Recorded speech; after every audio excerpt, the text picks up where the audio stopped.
Good morning or good afternoon rather. Good afternoon, good afternoon, good afternoon. Am I audible? Am I visible?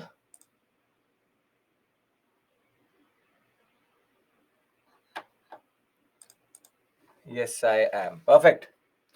So we'll wait 2-3 minutes and then we'll begin.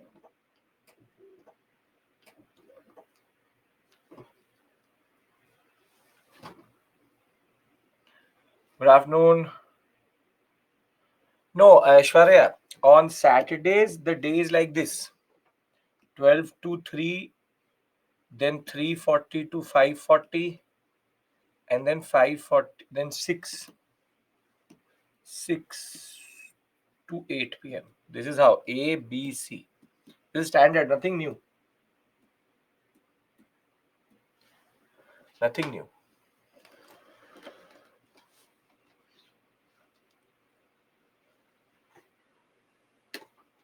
Good afternoon, good afternoon.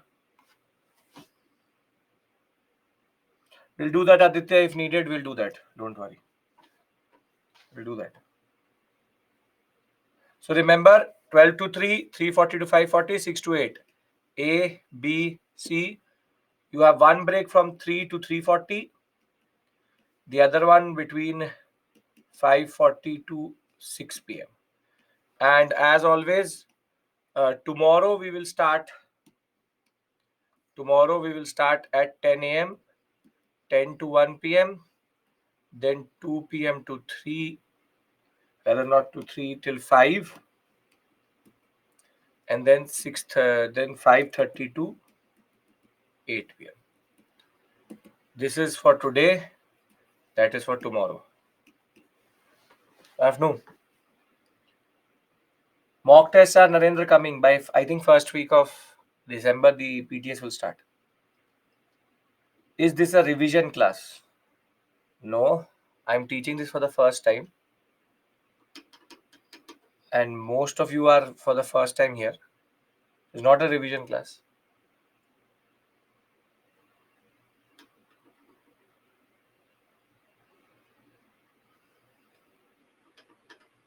Aditya, I'll talk. I'll indicate that to the team.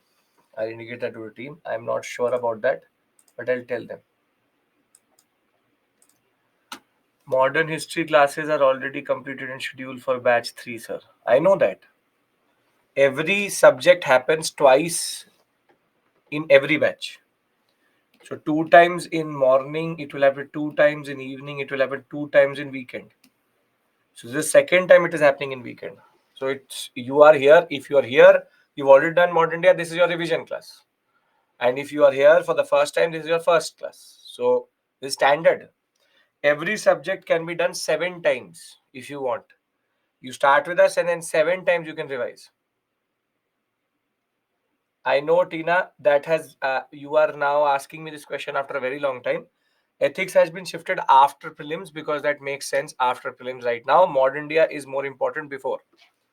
So you have to do that. So 7 times you can do. This is not something new. I thought you would know. Some of you may have already done it. Some of you is the first time. So we'll give it 1 more minute and then we'll start. This is not something new. It's standard. Standard practice.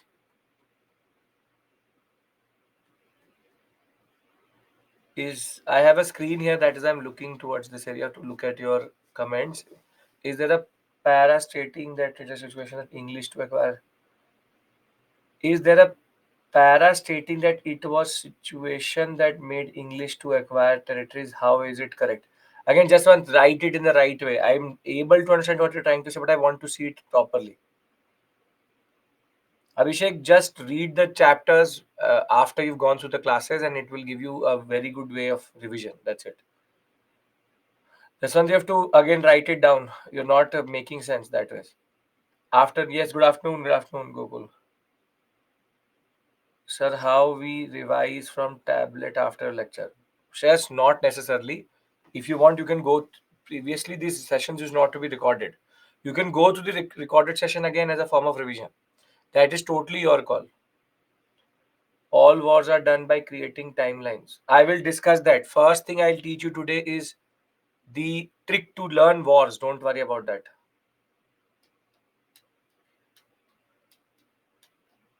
Uh, Post independence, yes, I will take it. Which are the subjects relevant for prelims? Justin, what do you mean by that? Meaning in history or generally? Sir, there is a para in Spectrum stating that it was situation in India that made English to acquire territories. How is this statement? It's a correct statement. It is the geopolitics, rather it is the internal politics of India which allowed the British to do it. Last week I made you see it only that from Mysore to Maratha to different parts of India, everywhere it was a situational thing wherein they were able to actually capture power. They were given inroads in that regard. You can, Shreyas, after you've gone through 2 revisions of this, then you can move to the tablet if you want to. No, Siddhya, you don't have to. I have to give you the trick of fours, first thing. So if you will allow me to, if you everybody is here and they're more or less comfortable, then I will start. What is the difference between conquer and acquire? Conquer, you do it but through force, through war. Acquire, you can get it through different ways. For example, you will see subsidiary alliance, doctrine of lapse were areas taken by acquisition, not through conquering. The governor and viceroy difference. Just one for that, you have to wait till tomorrow, or rather, after we discuss 1857, I will dispute that Governor General is appointed by East India Company. Viceroy is a crown representative. I have done modern before. Is it okay to jump in lecture? Yeah. Sure, Sachin. Why not? Enjoy it. Maybe you'll get to know something more also. That will Gokul. That is true for all, everywhere. You have to find a way to revise it. Can we start? Aditya, in a way that becomes yes, a redundant process. So previously that was not the case. Okay. Now, if you remember, last week, perfect, Sachin. Last week we did a very interesting section, and that section was basically the discussion of the wars itself, and we discussed the Marathas, the Mysore wars, Bengal, Carnatic, and Sikhs. This is what we did last time. Yes or no? This was what we did last time, which is the discussion related to the wars. We have been having fragmented weekends, but this is the first proper weekend we have. Our first weekend started on Sunday. Last weekend we only had Saturday. This time we have proper Saturday, Sunday, and you will see it will create a very good certain type of rhythm in which we can cover certain things. Now the $1,000,000 question was how to learn it. How to learn it. And now you need to understand a very simple trick. And if you will, I will also test it with you right now itself.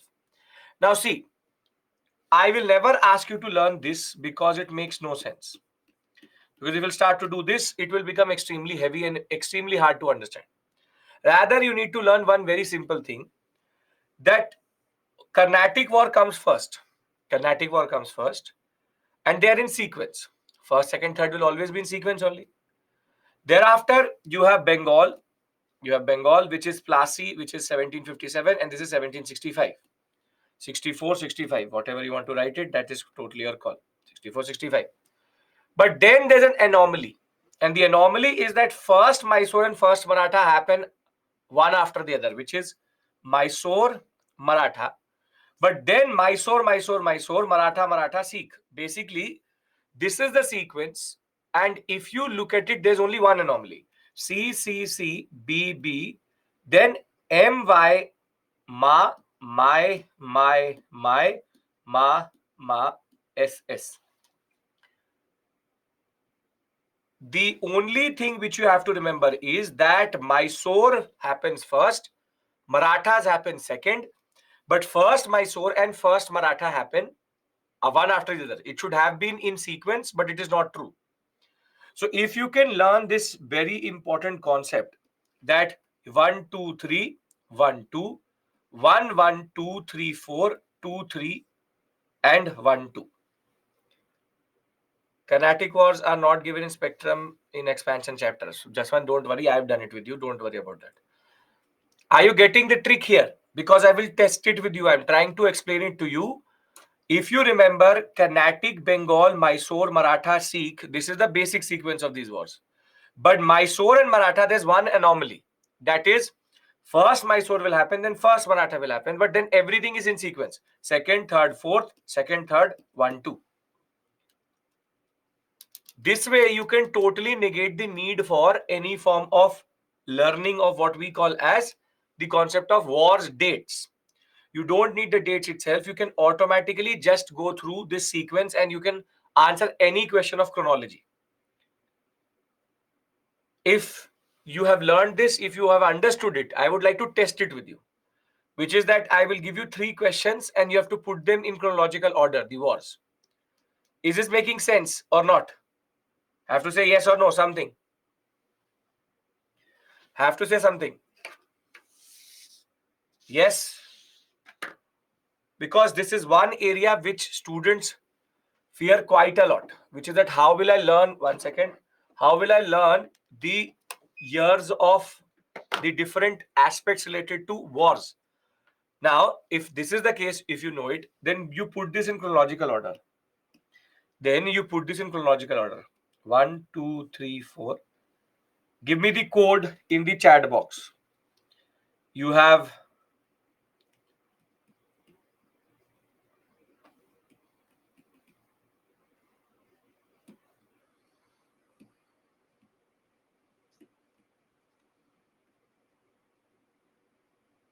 give me the chronological order of this.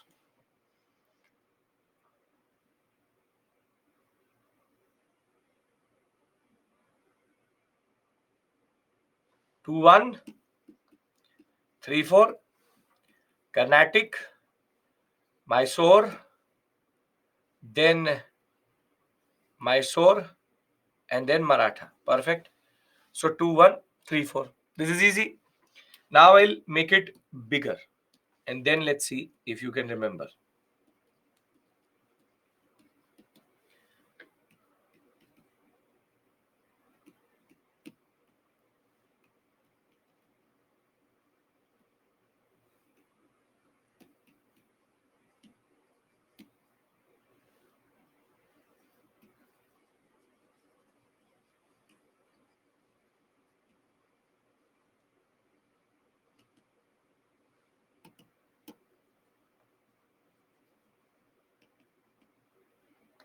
Now put this in chronological order.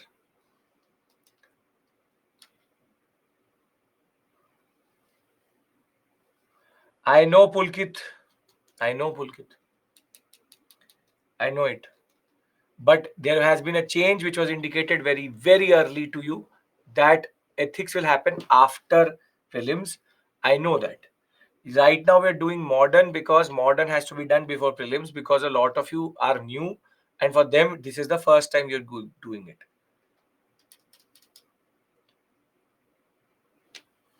Okay. So what the consensus is coming is 6732451. 6732451. Okay, let's test it. You have first 6 Lasi, Buxar 3, Mysore perfect, then Maratha 2, 4. No. This should be the other way around. This should be the other way around. 5, 4, 1. It should be then 5, then 6, then 7. This is the wrong code. 6732541, not 451. Yes, this is incorrect. This is incorrect. Now you're putting 7 different wars in chronology. Are you understanding the importance of the trick? Because it will take you more than an hour to actually be able to do this correctly. That too, there will be trial and error for sure. So I hope that you're understanding the power of this trick, because this is not a small feat which you're doing. That you are basically able to put all of these wars in a chronological order by not even remembering one date. So I hope you are understanding the importance of this discussion, This is the first thing I always do after I finish wars, because this is always the case which comes to the fact that how will I put it in chronological order? That is the most plausible and straightforward question which can come through. Right? If this is clear, I would like to now move on to the next part of our discussion, from wars to indirect war. Can we do that? Done? Have to say something. Saturday, 12 o'clock. Now we are moving. We have been talking about Advent. We've talked about Mughal decline. We've talked about expansion. But not all expansion in India was actually direct conquest. In a way that when it came to direct warfare, why would the East India Company not like this mode of acquisition of Indian territories? Why would they not like it that they get it through the direct warfare method? Yes, it is true. And as Pulkit points out, this is costly. It takes money. There is expenditure. There is loss. So therefore, direct warfare is something which the East India Company would generally avoid, wherein they would try to make sure that they don't really go for proper direct warfare as much as possible. In Carnatic, in Mysore, in Maratha, in Sikh, they had no other option other than what they did. Along with the Bengal sector. But other than these zones, there was one more strategy which was applied in India, which was called the subsidiary alliance and the doctrine of lapse. Subsidiary alliance I've already referred to with you when I was discussing the Second Maratha War, but I have to explain what does a subsidiary alliance mean. Before I do that again, you have to remember these following names. You have Robert Clive, then Warren Hastings, then Cornwallis.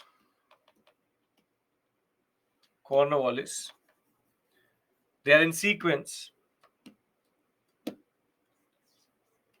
Then Cornwallis, then Wellesley, then Bentinck, and last major is Dalhousie.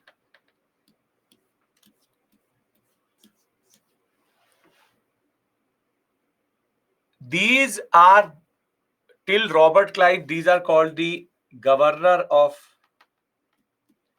Bengal, and later they are called Governor General of Bengal and Governor General of India. Till this point, they are called Governor General of India, of Bengal. I will discuss that with you, what that means, constitutional development, tomorrow. And from this point forward, they're called Governor General of India. We'll discuss that. The point is that is immaterial right now.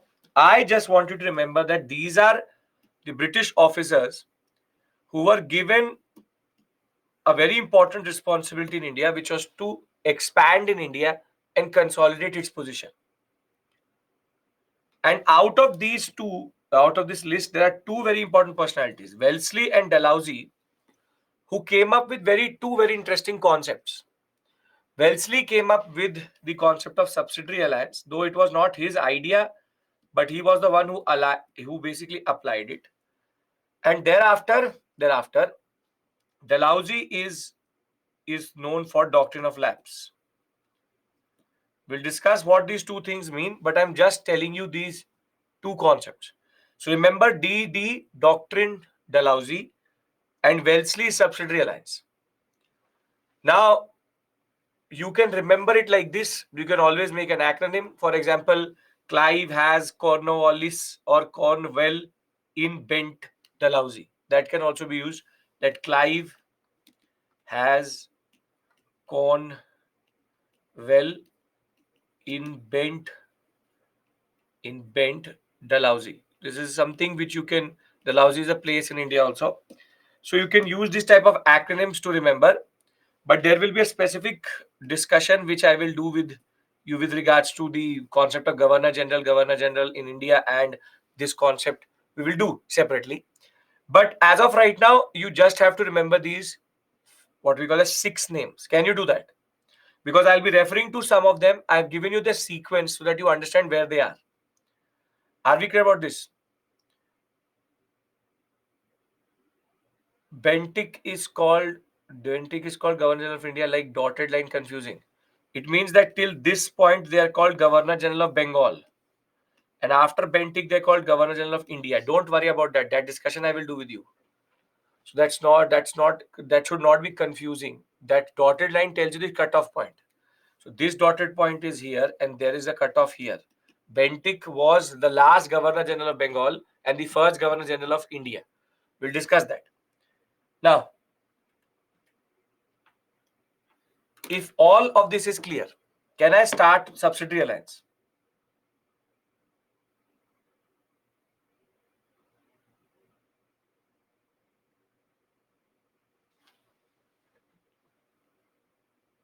Okay, now,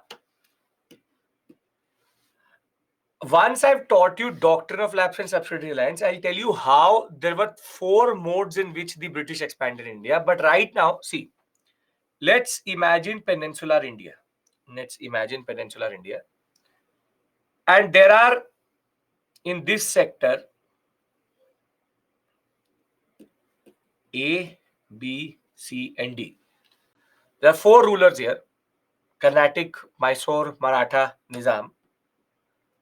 And the existence of them is such that basically all of them are fighting with each other. They have some dispute for sure with each other.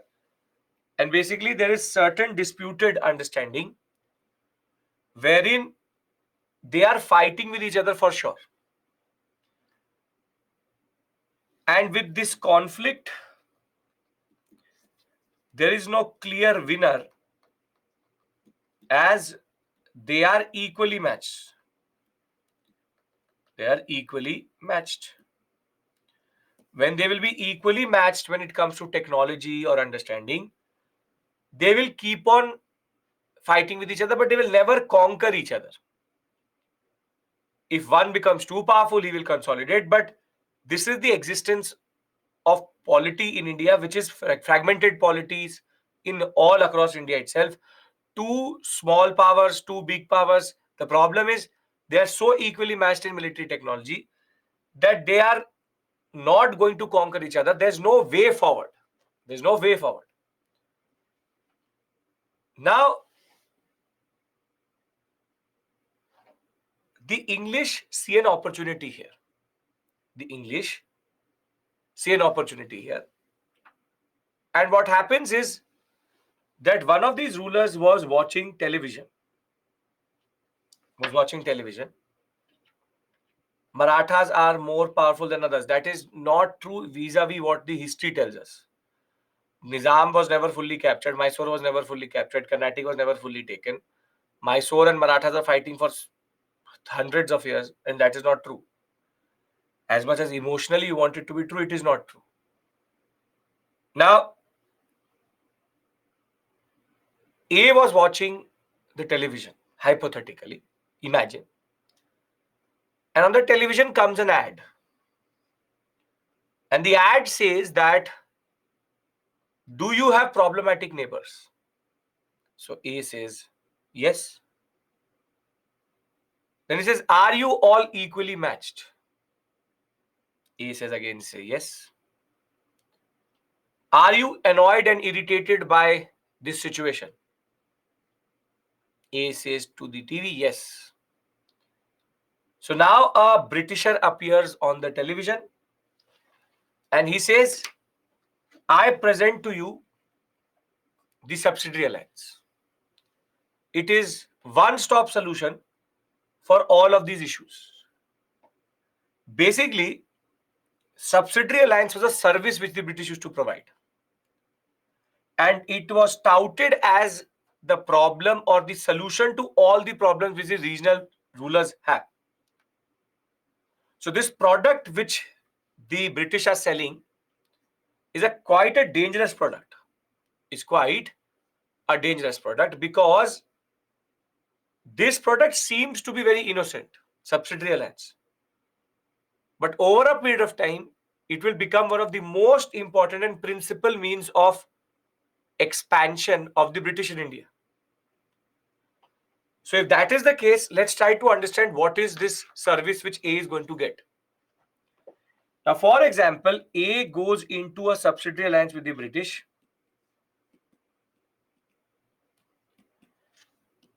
So there are certain conditions on which the British will now come to your territory. The first clause which the subsidiary alliance says is that you have to disband your own army, remove your own army. Now, in place of that, the British will place their own regiment in this area. The British will station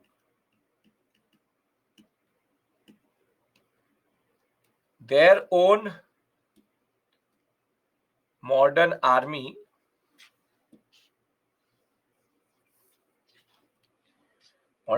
in the area of that king. Now, because the army has been placed in the darbar, or rather what we call as in the court of the ruler, there will now be a resident, a British resident is placed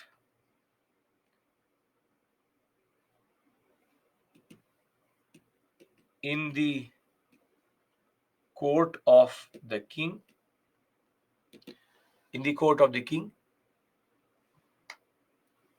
and more problematically, the king has to give up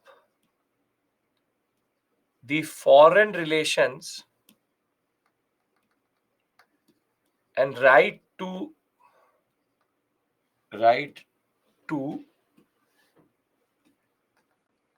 declare war and peace to the English. Further, except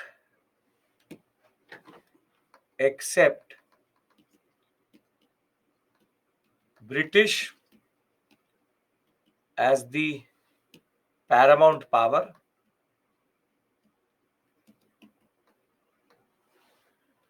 and this has got all hotspots.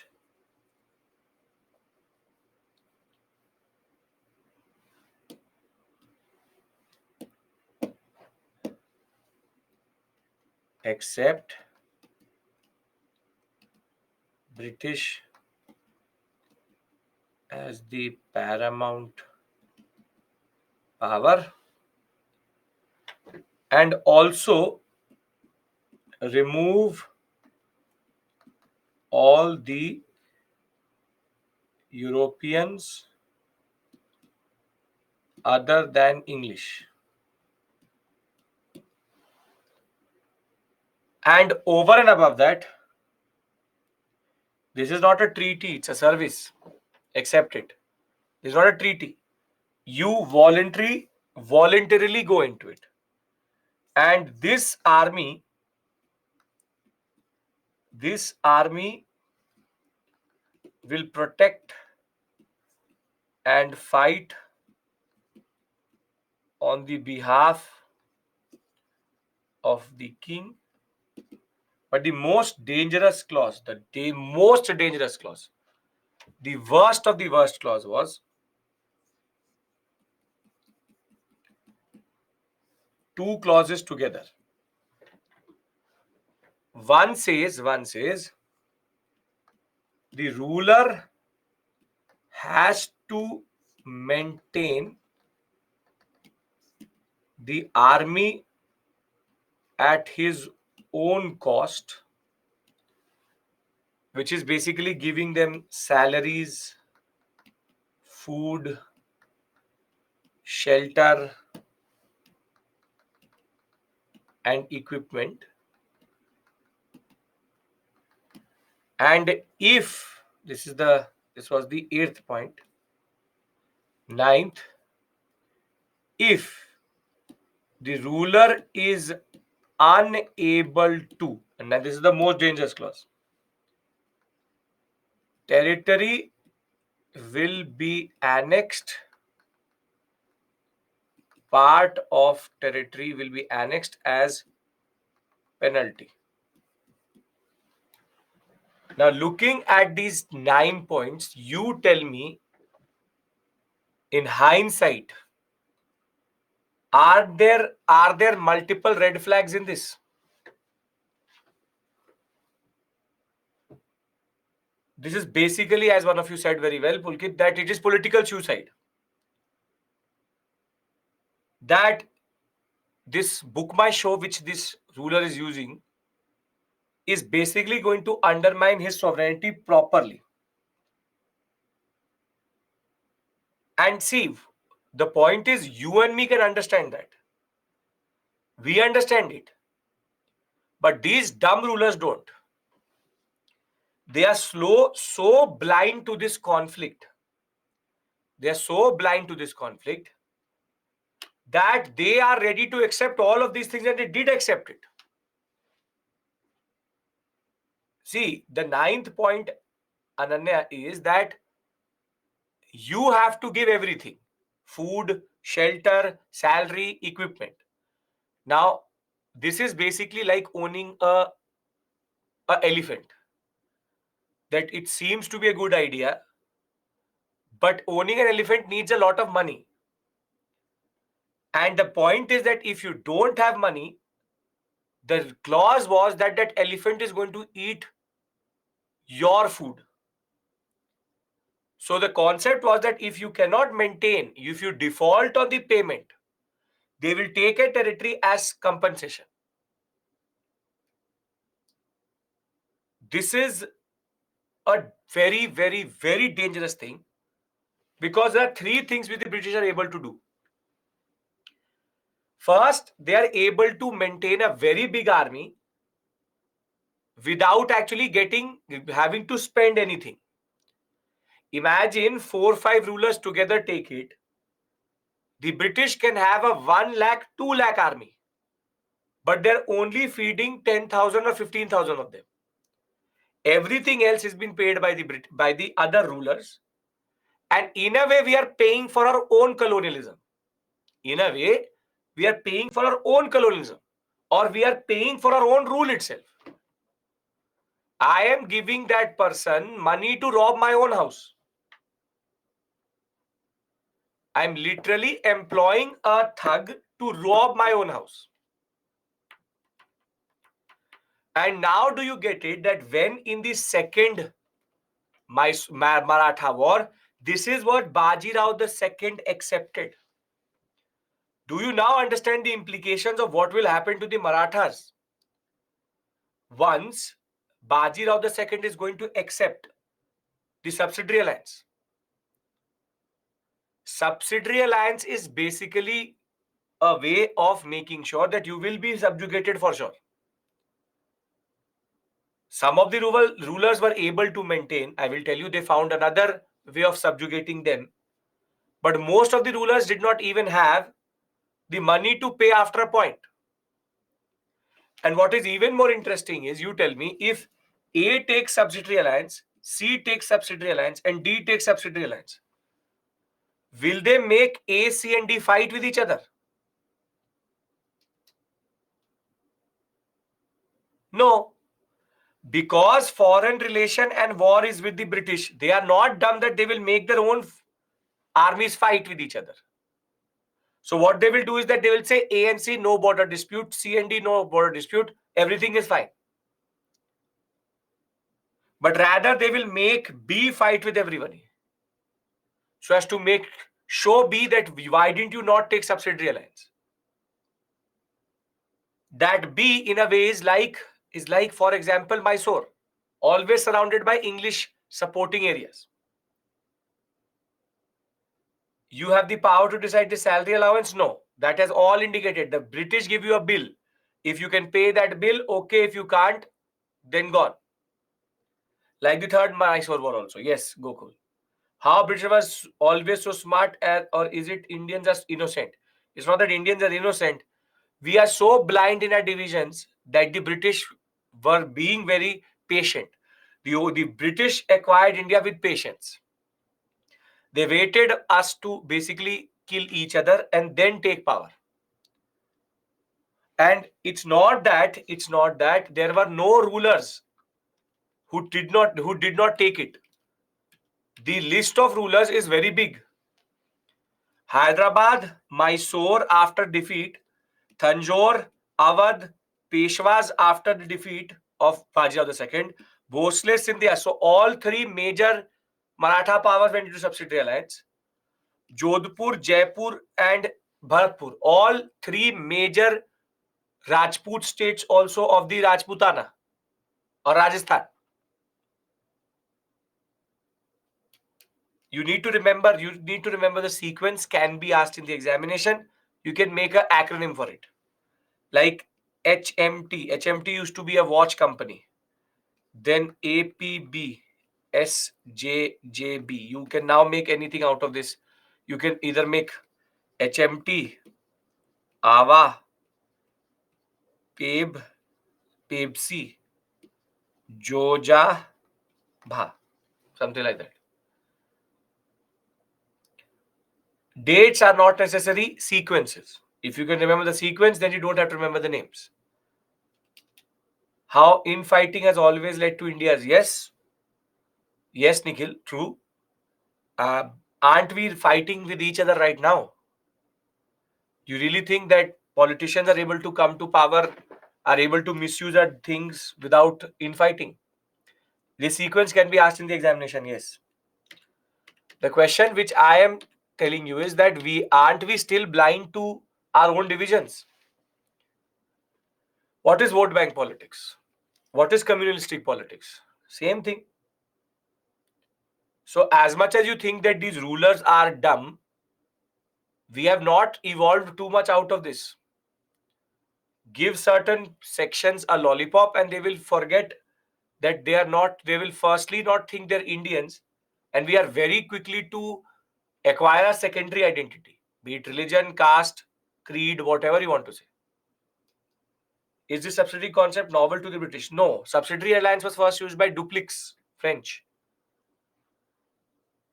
See, what I'm trying to argue is a very straightforward point. Prima facie, it looks very, very dangerous. Subsidiary alliance was a basic death warrant you are writing for your own state. But these rulers are either forced to do it or are so blind to it that they just want to win against the next person. So if I go into the exact clauses of the subsidiary alliance, Wellesley will apply it, but Wellesley was not the first one to come up with it. It was Dupleix rather. And the basic clauses are very straightforward.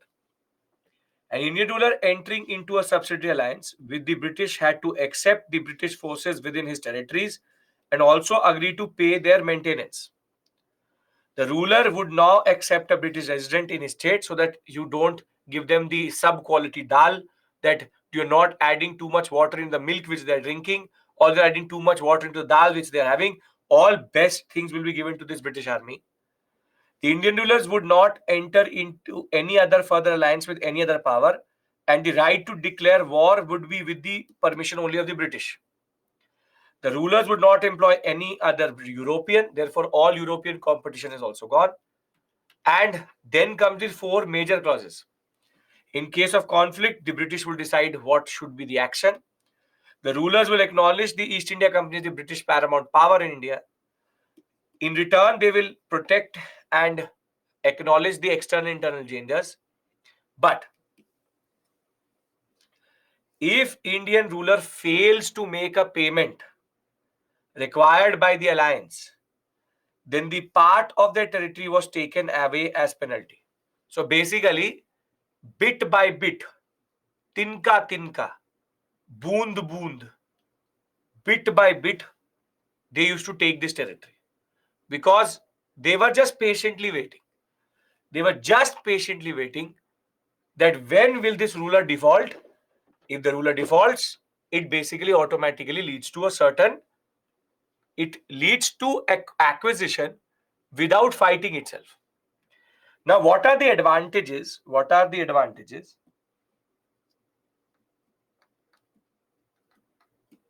of subsidiary alliance to the British? Now, see, Napoleon, the French always remained a threat, and therefore,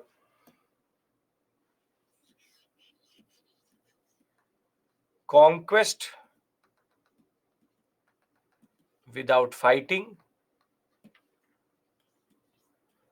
have a very big army in India without the cost, and counter all European powers in India. We were paying for our own colonization. Are we clear about these points? Then I will discuss doctrine of lapse with you. Then we will discuss doctrine of lapse. Yes, no, have to say something.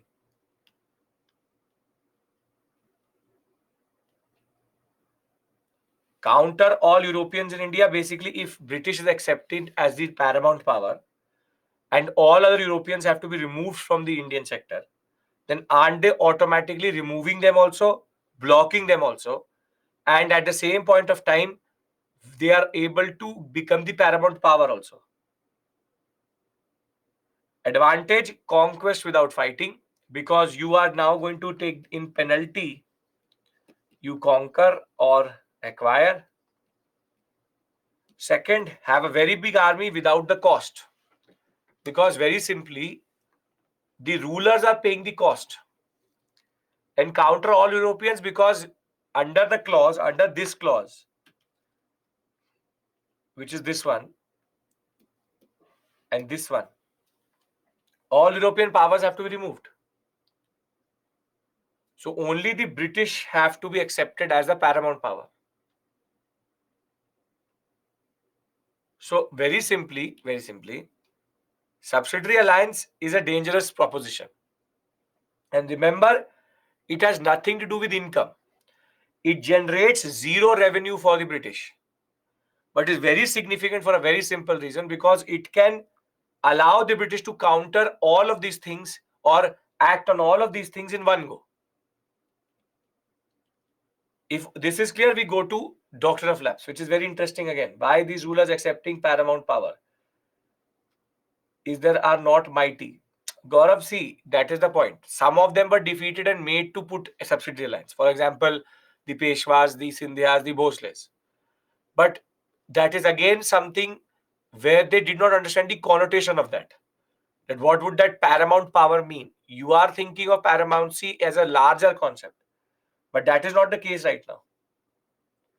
So this is the timeline. This is the timeline, and you can see, except for Hyderabad, Thanjore, Awadh, Jodhpur, Jaipur, and Bharatpur, All of them are basically, other than that, all of them have been defeated. Mysore, Peshwas, Bhosle, Scindias, they've been defeated and then made to accept. So now we are in a one case that subsidiary alliance has been applied.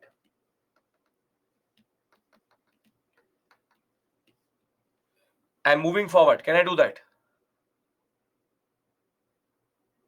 Mysore and Maratha. Give. Now, pay attention. When we talk about subsidiary alliance, there could be a case that the ruler is able to sustain the alliance. Now, in that case, what to do? And at this point of time, Dalhousie, again, not something which he developed, but the court of directors argued, developed the concept of doctrine of lapse. Meaning, under Dalhousie, a lot of these questions came with vis-a-vis doctrine of lapse. Now, understand this point.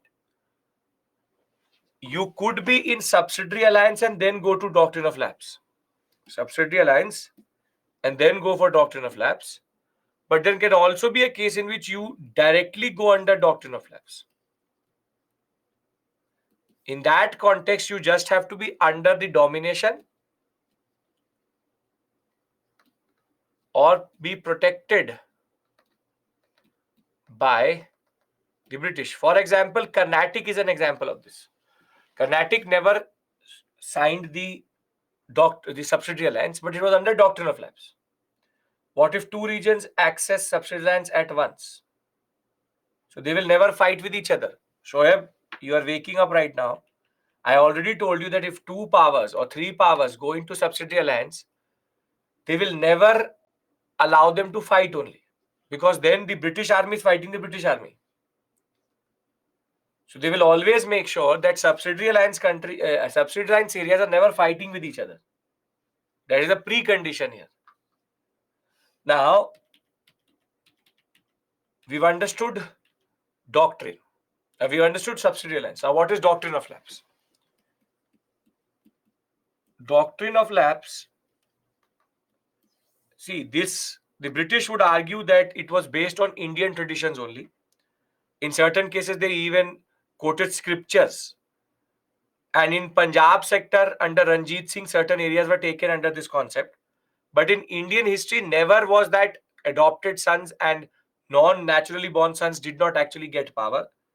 But the British always quoted this as an Indian concept. Under doctrine of lapse, if the ruler who is under the British,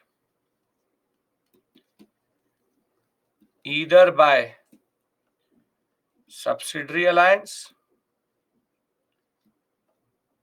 or domination, does not have naturally born son, then the British can annex the territory and not give state to adopted son. Basically, the concept was that it was on the British, the paramount power, to take a call that can an adopted son inherit the empire, inherit the kingdom.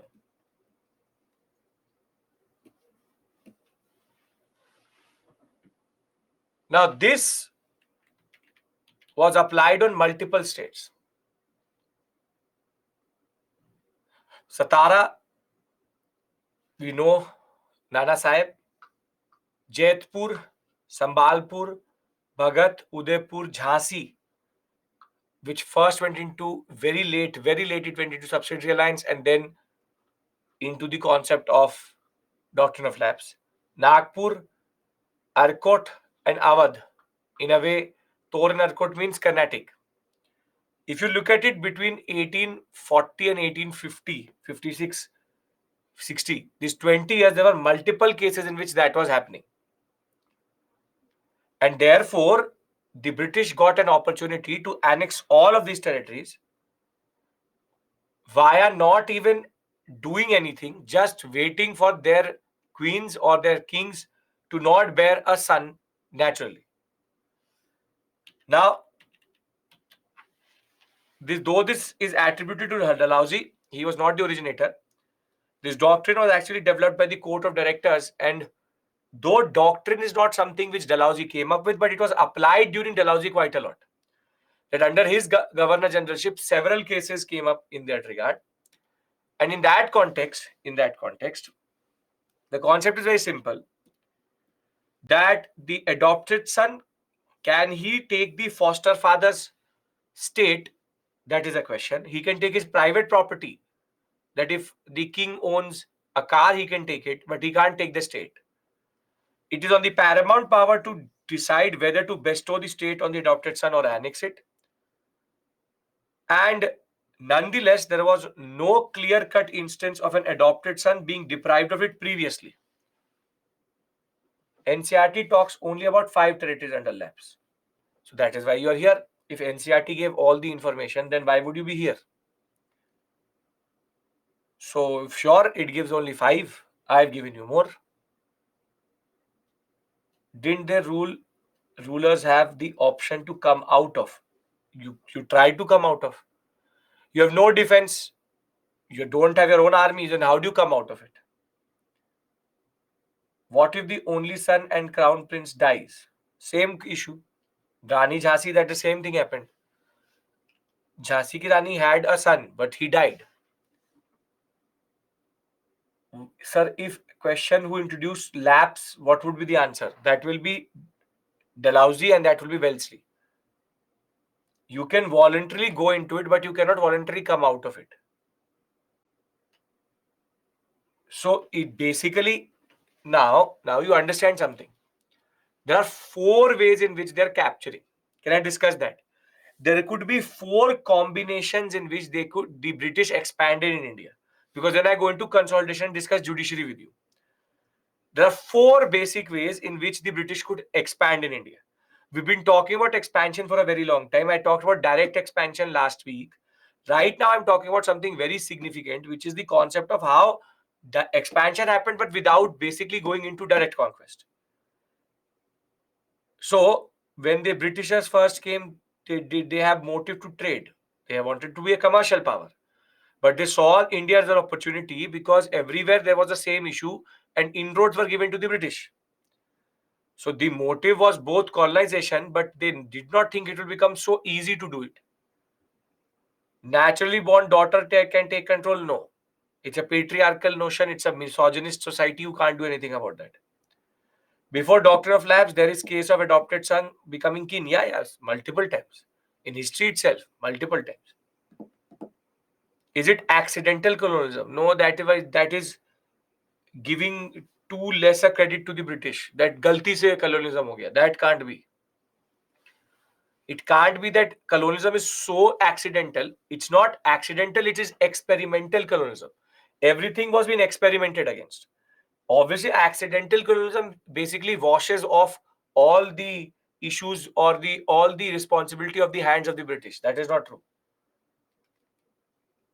What's rulers benefit to lapse to rulers? No ruler is applying it automatically. The British is applying it. In case of Baroda, was it imposed on Chhatrapati's family or Peshwa? Peshwa, obviously Peshwa, Nana Sahib the second. Now, see, there are 4 ways in which 4 modes of expansion. 4 possible modes of expansion. This is a hypothetical concept. The 4 possible modes of expansion are quite interesting. First is what we already saw, which is direct conquest, which is fight a war conquer the territory. But what is the problem with this approach? What is the problem with this approach? Too costly and expenditure is high. Very good. So now, vis-a-vis this, they had a second mode, which is go into subsidiary alliance, wait for ruler to default,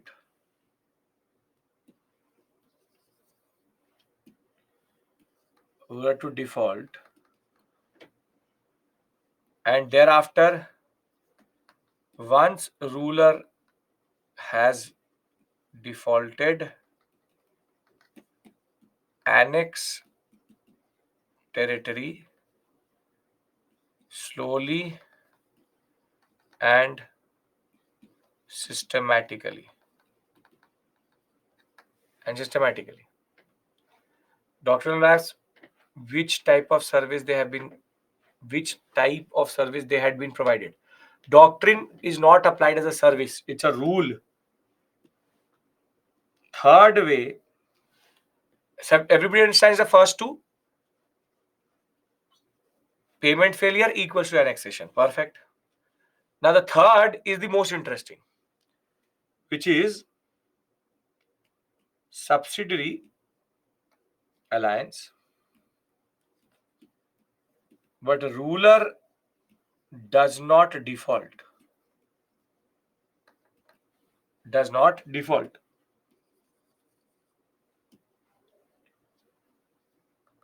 So now what they used to do was apply doctrine of lapse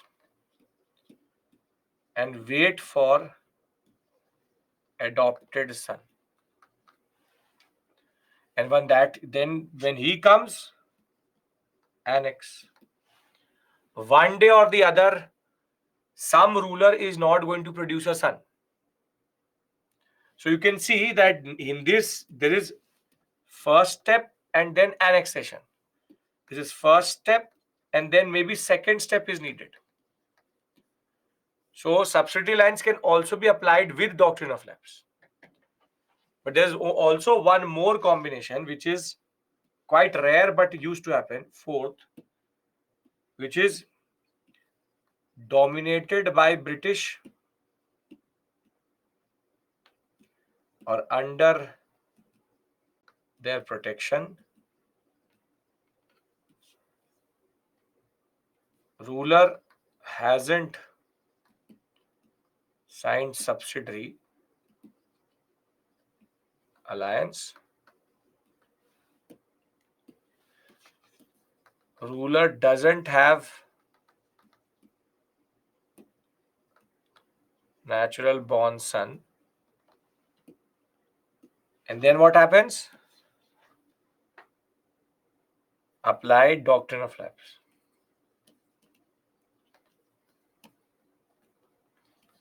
And annex. So these are the four possible ways. Doctrine of lapse can be only applied? No, that is what Kambhat told you. There are four possible ways in the way British can expand in India. Direct is the easiest but the most costly. In other three, you need patience. First is subsidiary lines, default, annex. Then it is subsidiary lines, but the ruler is not defaulting. So they apply doctrine of lapse and wait. And there is also a case in which the ruler has not signed subsidiary alliance, but he is under the protection of the British. For example, Carnatic state. Carnatic never signed the subsidiary alliance. But as soon as the ruler did not have a natural born son, they said, because you accept us as the paramount power, this rule will apply on you. This is example Carnatic state. So are you getting how the last three are more dangerous methods and very systematically they will take without fighting India. If the rule escaped in 4 ways, then what happened? Then direct conquest. Then direct conquest. Then you have the first option. You can't escape any of these 4. If you escape 2, 3, and 4, you have first. If you have first, then 2, 3, 4 is not needed. Please understand this point, that there is a certain way in which the British are just waiting. The British are not like, for example, COVID-19, that they will kill you quickly. They're a cancer. They will grow, they will increase in stages. You may not suspect what is happening. And they're silent killers. Yes. So it's basically like smoking and drinking. You will initially think that it's so good, but it is silently killing you. And the second, third, and fourth is basically the silent killing. Not the first, but the second, third, and fourth. There's no set pattern. See, I'm not telling you that this was the way they did it properly. But I'm trying to think like a Britisher with you in order to understand that how can it be the case. These are the possibilities. That is, I say 4 possible modes of expansion. There could be any random way in which they would also have taken. For example, Burma, Afghanistan, everything was taken direct conquest. So Afghan war they never won. Burma, Northeast, all was direct conquest. Subsidy lines is more in the inland areas, the heart of India. Now, what I want to do is that now I want to basically give you a small breather here, because judiciary is a little bit heavy. Once judiciary and ICS is over, then we will again go for a break, because here you need breaks because this is a very heavy topic, which is judiciary. Now, before I do that, now I'm basically transitioning from expansion, from advent to expansion to now consolidation. To consolidation. Consolidation is through institutions. And these institutions are ICS, you have police, judiciary, and I will be sharing in this chat. Judiciary. I will be sharing in this chat right now itself an article which has been written by me itself. This is for this one. Okay, one second. And you have to read it as part of your course. Basically, one second. Control C. I am pushing it into the chat. I want you to tell me if it is opening or not. For the police, you read my article.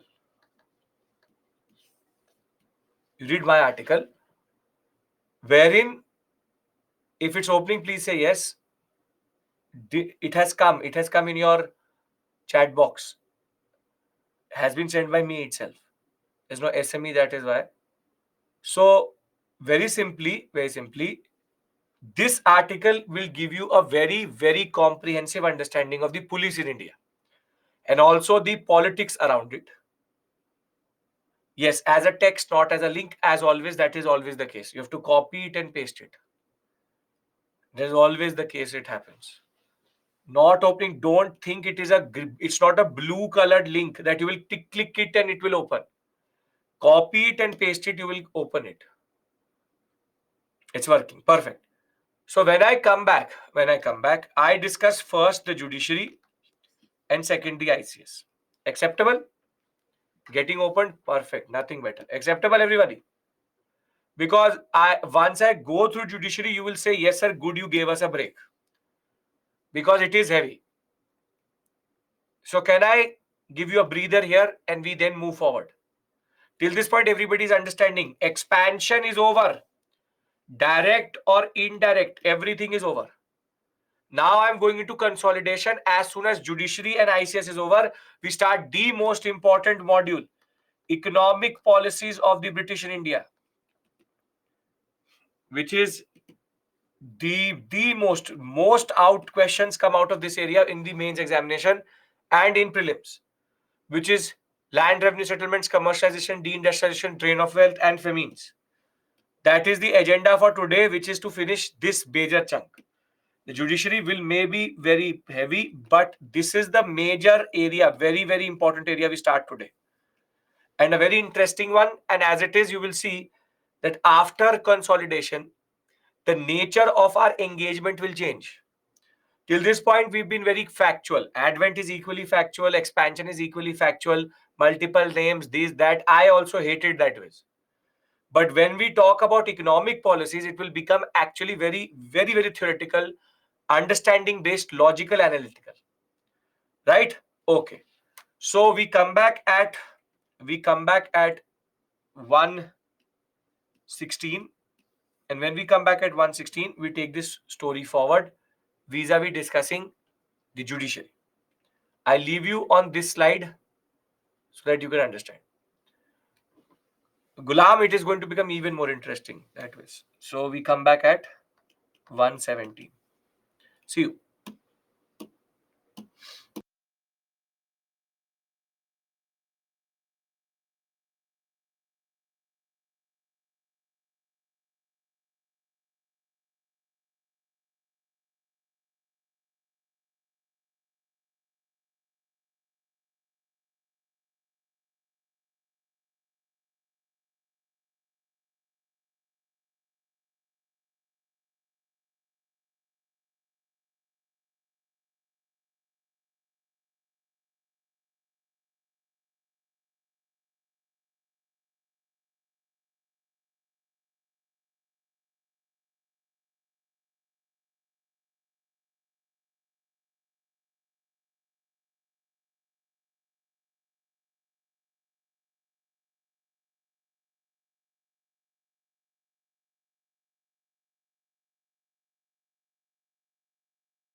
Okay, welcome back.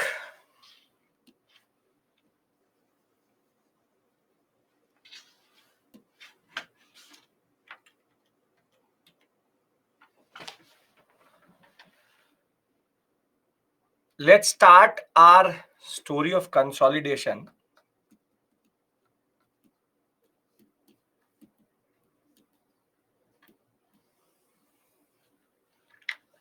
And when it came to consolidation, the first place where the British intervened was basically the judiciary. Can anybody tell me why? Why would they change the judicial mechanism or judiciary generally, which existed pre 1765 and later or after 1765? Why was there a need to change this?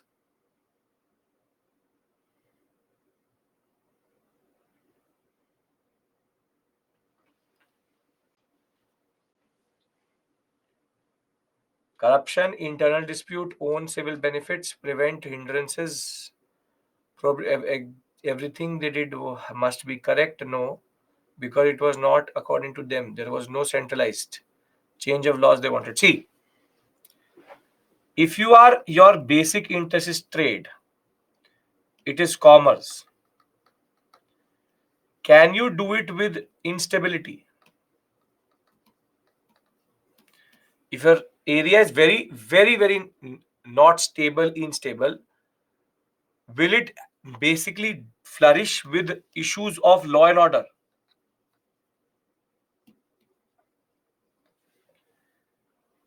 To make sure that the the trade and commerce flourishes, you have to make sure that these three institutions automatically come into the picture, because only when these three work together you will get a proper administrative structure under which you can exploit India in a more stable way. So the question is of stability. And if you are looting India and dacoits are looting you, it makes no sense. The British are a thief in themselves, and thieves are now looting the British cargo itself. Makes no sense. So, for trade and commerce, you need a lot of stability. You need a lot of law and order, peaceful environment. And that is why the three interventions which we are talking are all related to the same thing. Now, let's try to understand the judicial mechanism or judicial structure.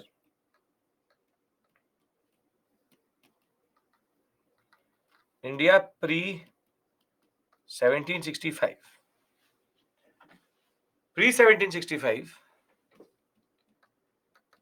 this jurisdictional difference will always be there. These are criminal and civil. Civil matters are basically marriage, trade, land, and the British are really interested in civil matters. But when there is some injury or harm, it becomes a criminal matter. So if there's a dispute between you and your neighbor, it will be considered a civil matter. Until unless you go and break the head of your neighbor, it remains a civil matter. Criminal matter is only when there is injury. There is a certain harm which is going to happen to the person. Now, in criminal matters and civil matters, in the urban sector and the rural sector, we have different types of officers. In urban India, we have what is called the Kotwal. This is the Mughal system of justice. And under the rural system, you have a person called Faujdar or Faujdaari Adalat. Basically, the Faujdar is an officer which has been given the administration and the military power of that area also. On the other hand, when it came to civil matters, urban, rural, in urban India, it would be the Qazi or Maulvi. These positions still exist. And in rural India, it could be Zamindars, it could be Pandits, it could be Qazis, it could be Maulvis,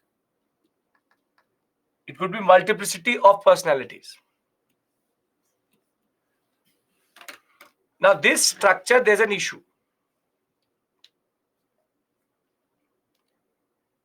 What is the most important feature which makes a law very effective or law effective generally? What is the most important feature?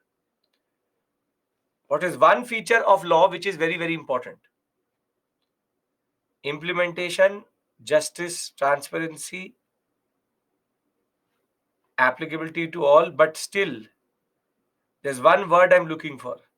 Law is useless if there is no dash, not conviction, not rationality,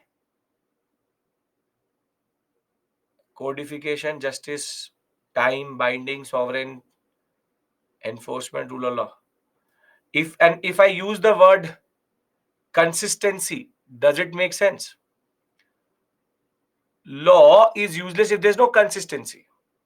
It could be equal for everyone. But if I kill, I get 1 year. You kill, you get 5 years. Law has to be predictable and consistent. That is what is called precedence. That it can't be that it is applied. Equality before law is a little bit more different than this, but the larger word would be rule of law and equality before law. The point is that the more simpler term is consistency. Law without consistency is useless. Law without consistency is useless. Because if there is no consistency, then you can apply as many sections as you want. There will be a different outcome every time.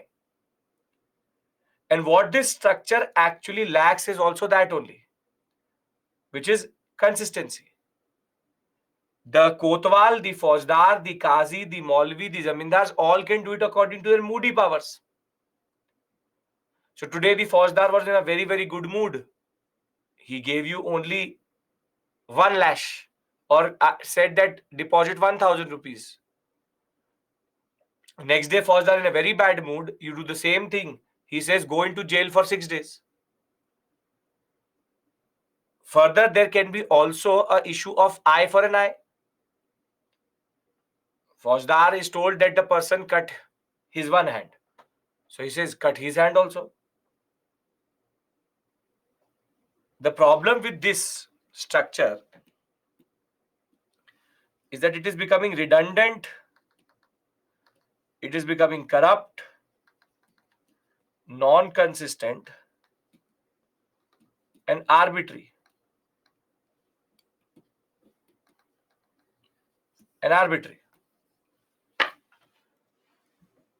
They are introduced by Mughals. That is why Qazi is a word which you'll find since in Islam itself, but Faujdar is a Mughal word. Kotwal is a Mughal word. Now, the British cannot operate in this type of environment. Multiplicity of people, multiplicity of jurisdictions, multiple people having multiple powers. More than that, there is also what we call as overlapping jurisdiction.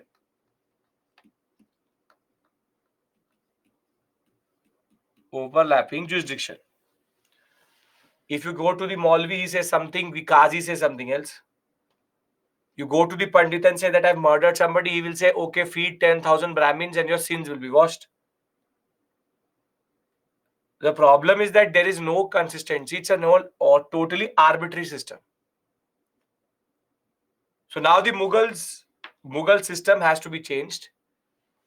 And the first one to do something about it is Warren Hastings. Can we discuss Hastings' model, the first intervention in the judicial sphere? Now, tomorrow, I'll be teaching you something called ideologies of the Raj, which is philosophy of rule, Orientalism, and the concept of Anglicanist or utilitarians. But just to give you a basic idea, Hastings is from the school of Orientalism, and he believes that we should not change too many things because that would be dangerous for the British in India. And he has this inherent belief in the local intermediaries, in the religious intermediaries, in the intermediaries generally. He believes that these intermediaries can help the rule, but more than that, it can mask the rule. And that is why, if you will look at Warren Hastings' model in his criminal and his civil jurisdictions and civil structures, you have the Supreme Court, which will be established in 1774 through the Regulating Act. Under it, the Nizamat Adalat, Sadar Nizamat Adalat.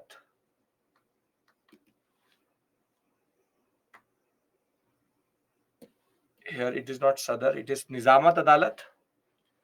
And under the Nizamat Adalat, a European officer is presided over by Hindu and Muslim religious intermediaries.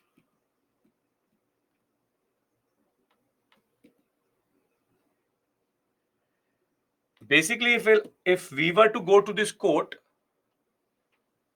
we'll find the Pandit and the Qazi sitting with the European officer. Pandit and the Qazi sitting with the European officer. Together, they are the Nizamat Adalat. And if you don't like the judgment, it is then going to go for appeal in the Supreme Court. The same structure is followed more closely in civil, wherein you have Sadar Diwani Adalat. Sadar basically is an administrative level which could include multiple districts. Sadar Diwani Adalat and Diwani Adalat. And under Diwani Adalat, the district collector is presided over by Pandit and Maulvi, or Qazi, whatever you want to call him. Qazi, Maulvi, whatever. Qazi, Maulvi. The fact which is more important is these elements are very important. So the structure is basically two-tiered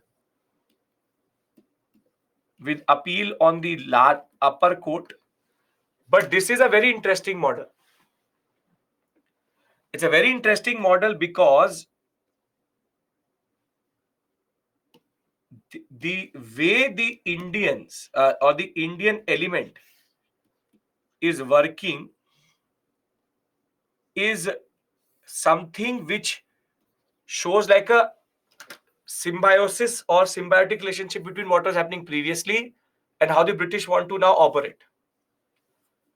Now, basically what used to happen was that I have killed somebody. It's not confusing, it's straightforward. Supreme Court, Nizamat Adalat. Sadar Diwani Adalat.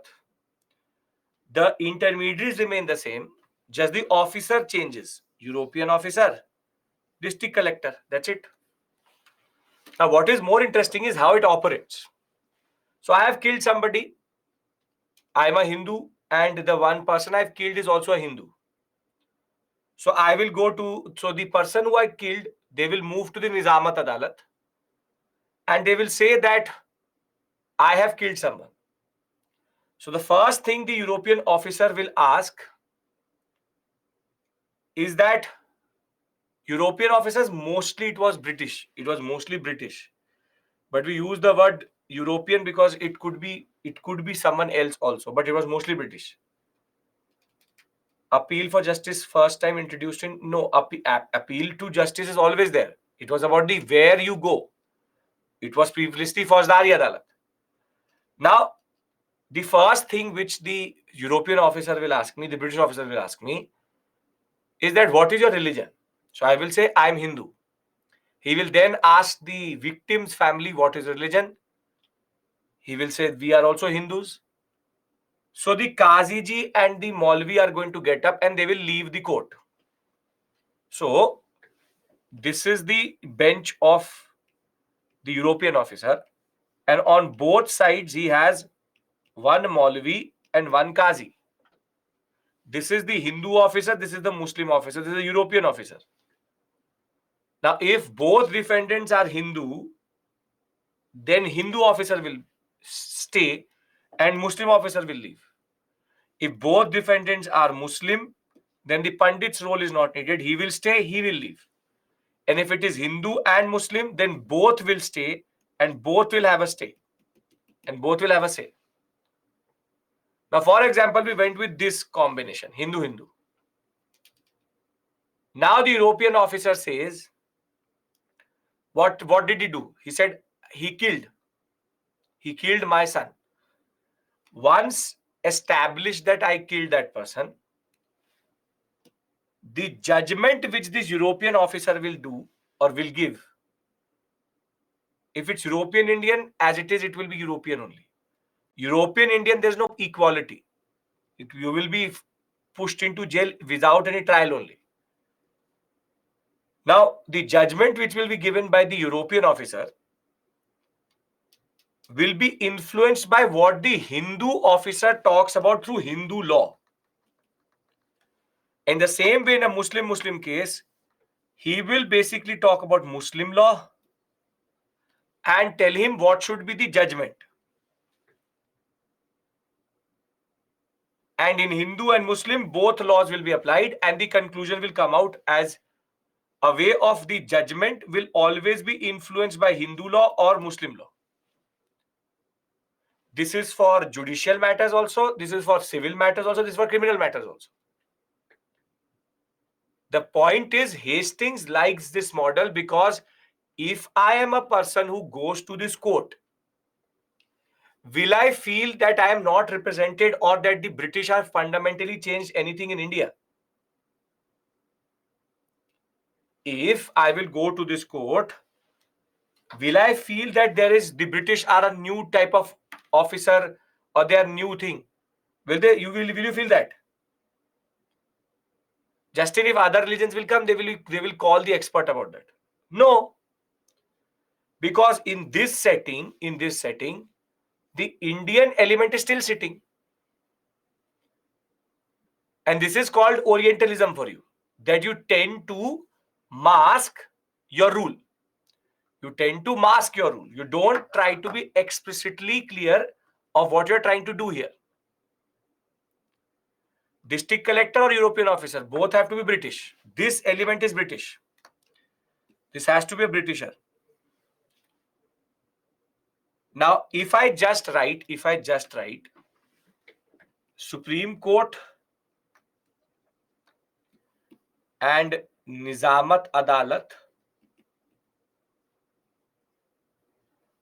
and if I write Sadar Diwani Adalat and Diwani Adalat, will you be able to associate it with Hastings? Because in the examination, you don't write these things, you make the structures. Is this part clear? District collector cannot be Indian. As of right now, no. No. District collector will be British only. Qazis, Pandits are not advocates. They're subordinate judges. And then I will tell you what is the issue here.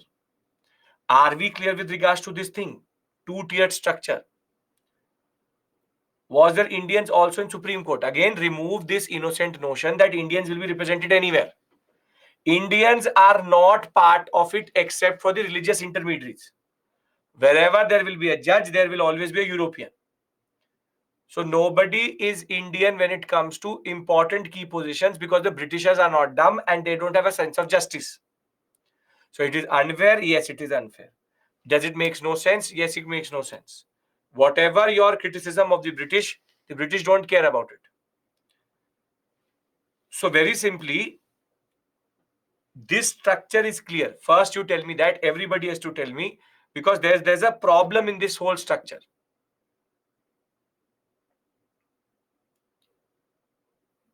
Okay. Now there's a major problem in this structure. And the major problem is, what is the point to give judgment by hearing Pandit Maulvi, how it reduces consistency? So Shiva, you've already pointed out the issue. See, the problem is that religious intermediaries,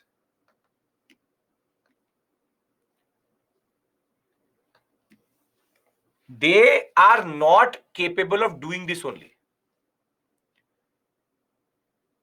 Whilst Hastings would believe that religious intermediaries are an important element, have you in your whole life, you've gone through, for example, you would have gone to the mosque, you would have gone to the temple, be it whatever religion you are from, or you've gone to any of the different religious places. You really think that the Pandit who is doing puja in that temple is capable of giving judgments? That too about life and death? Or the Qazi or the Maulvi? No.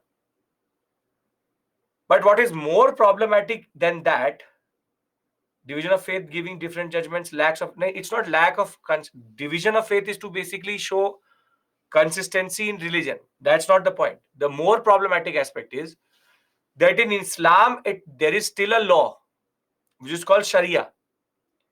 Shariat is the holy law of Islam, which has been created, which has been delivered, or it is an interpretation of the Quran and creates a certain moral code. Creates a certain moral code, and there are certain tenets to it. So in Islam, Sharia still exists. But if you ask a Pandit, which is the Hindu law book, every Pandit will give you a different answer. You can talk about Gita, Manusmriti, Dharam Shastra, Puranas, the Ramayana and the Mahabharata itself, the Mitakshara law. There are 10 to 15 different texts in Indian history written in the ancient period which talk about law. Now you tell me, which law does the Pandit apply? If you say Manusmriti, then why not the Dharam Shastra? If the Dharam Shastra, then why not the Gita? If the Gita, then why not Mitakshara? The problem which Hastings has created is that he's gone back to square one.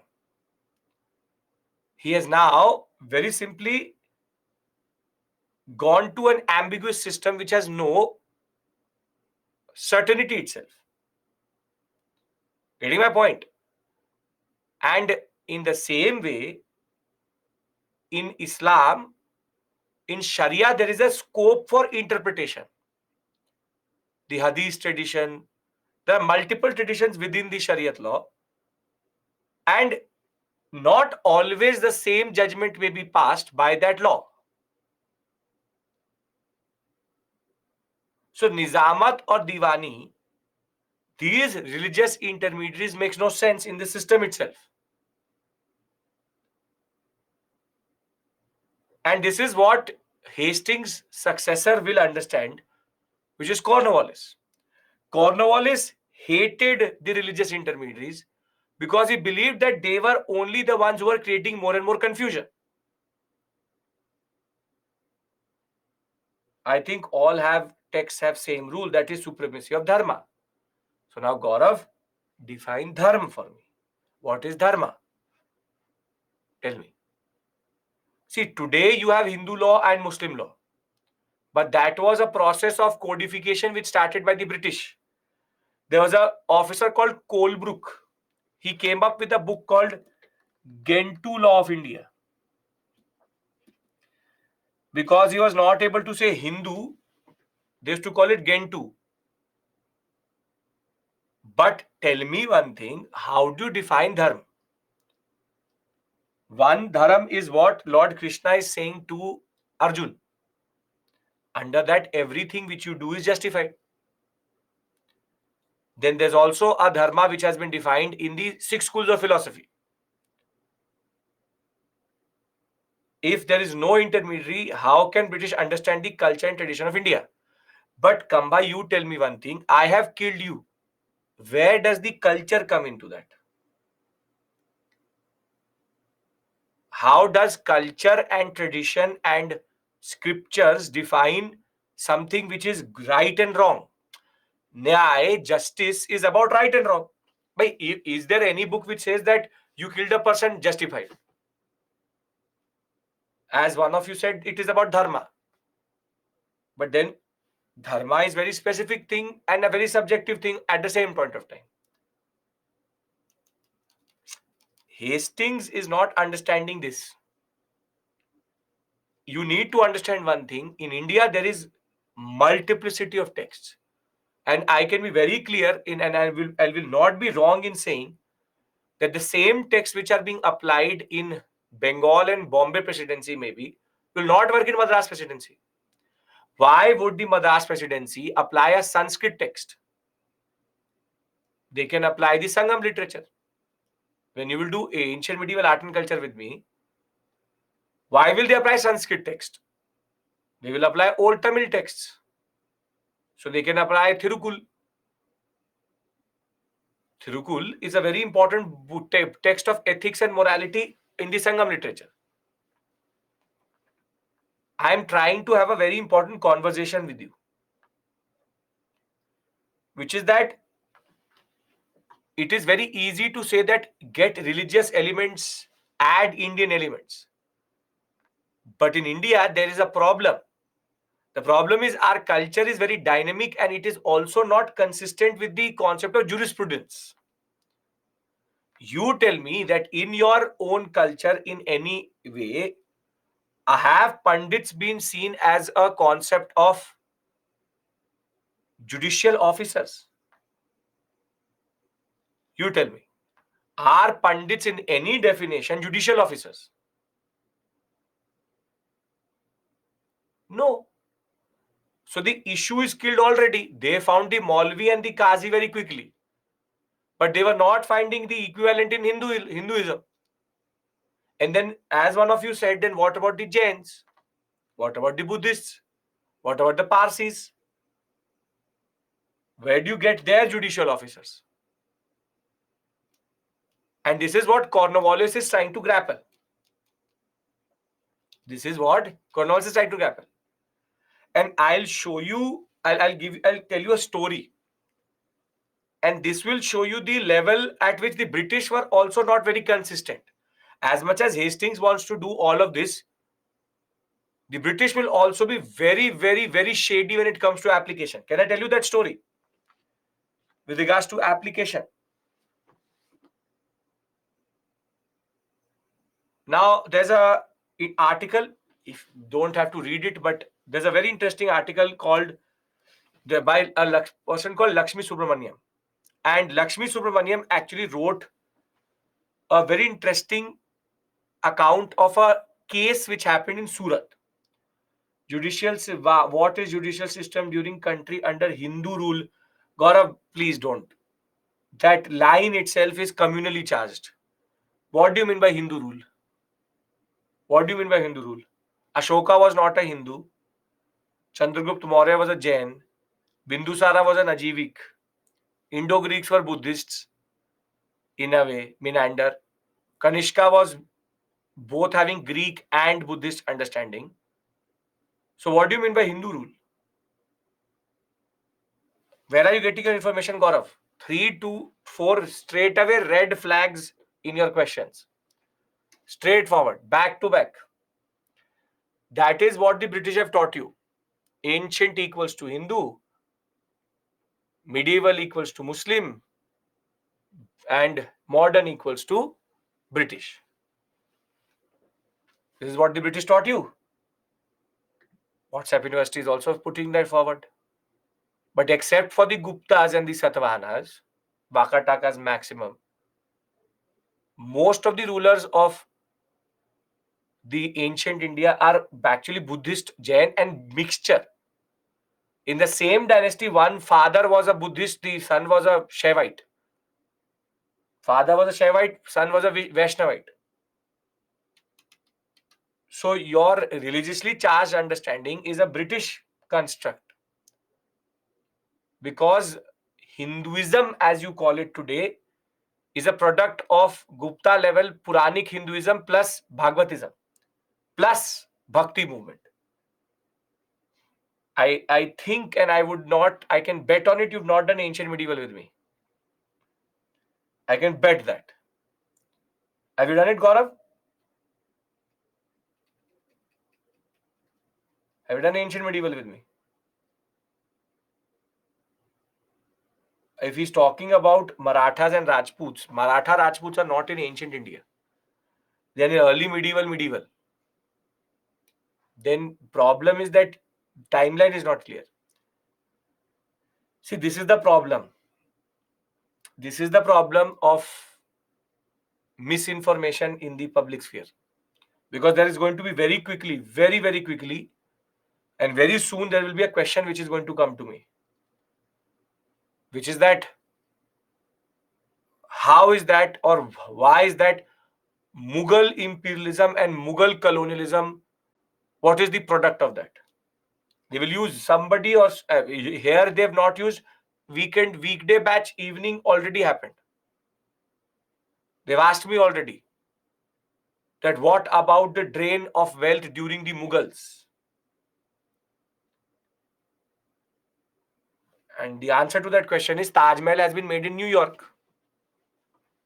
Agra Fort is in New Jersey. All the monuments of the Mughals, Peacock Throne and all are sitting in America. So that is, I don't blame you. That is the way we teach history in school level. So let's wait for this question to come. Till that point, can I now move? Can I tell you that story? Because flow has been broken, but that is an important story to show you the British hypocrisy when it comes to these things. Gaurav, don't have to be silent. You have the right to say what you want to say. But when I tell you something, at least as a UPSC aspirant, you have to be a little bit more clear in what you are trying to say. Because why these things will come out in front of the board also. Will come out of in front of the interview board. And that whole interview will only be about firefighting. And I think Taj Mahal is in New York. Shreyas, that was a sarcastic comment. Sarcasm. Right? Yes, Shamishta. Perfect. And Samita, you were already there in art and culture. I know that. Okay. And what I expect from you is that the last thing which you discuss in your interview is Hindu-Muslim and British colonialism. They should be talking about you and not India. So I hope that maybe this will change. And now going back to and coming back to the story. And the story is about hypocrisy of the British. Story is of hypocrisy of the British. And the concept is very straightforward. See, in Surat, what happens is, and just have to understand the basic story of it. In Surat, what happens is there's a very big Seth, very powerful, has a lot of money, and he is one of the creditors of the British. Pays a lot of money to the British. Lot of loans have been taken by the British from the Seth itself. And there was a marriage which happened in the Seth's family. However, on the day of the marriage, jewelry which was there for the bride goes missing. So the first suspect of such type of what we call as robbery is what? Who are the first suspects of these type of robberies? Who will be blamed for the first suspect? Automatically become suspects. Servants. Servants. And that is what the Seth also suspects. So what he does is the Seth actually locks three of the servants into a small basement room, and he wants a confession from them. So they start to beat these servants, and in the process of torturing and beating them to confess that they've taken the jewelry and where the jewelry is, the servants die. Two of them die, one of them survives.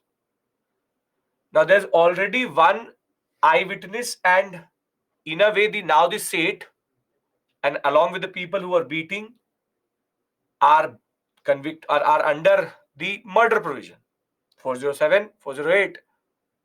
They should be now convicted for murder because it's murder that you tortured a person to death. Now this goes to the Surat Nizamat court, and the European judge who sat there very quickly realized that the person who's sitting in front of him as the accuser or accused is the Seth of Surat. Now, hands down, the judgment should have been some consequence for the Seth. However, the European officer did not want to give any form of judgment because he knew that the Seth would then take away all the money which the British is getting from them. It's the Hastings model. And what happens is that now the European officer, in order to evade giving a judgment, straight away says that I leave it to the Pandit to decide the merits of the case and the judgment itself. I will not pronounce a judgment, the Pandit will. And obviously, the same Pandit was sitting in the mandap of that marriage and had got dakshina and dan. He was never going to say that Seth should be hanged.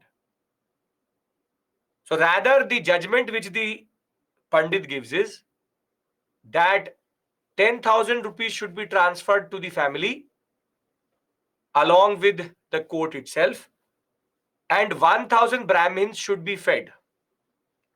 And by doing that, the Seth will wash his sins and the justice will be done. Now, this is an absurd proposition. This is an absurd proposition. And the European judge also realized that. But guess what the judgment was? The judgment was exactly what the Pandit said. Because the English could not have afforded to offend the Seth. So when it came to British application of justice, it was also very, very moody.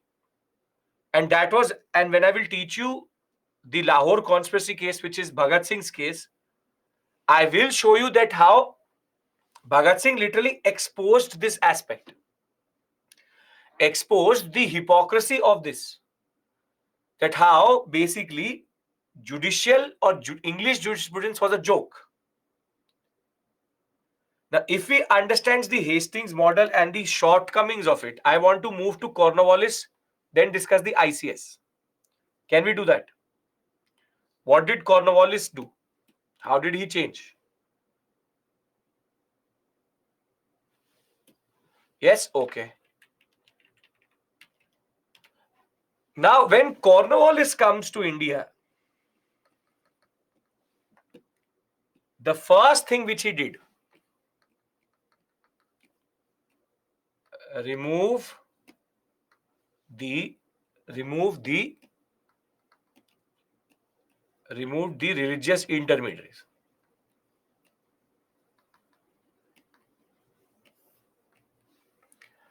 Removed the religious intermediaries, and he said that there was no need for these type of people in the system. And he comes up with a very elaborate system, which is criminal and civil. In criminal, you had the Supreme Court. That remains the same.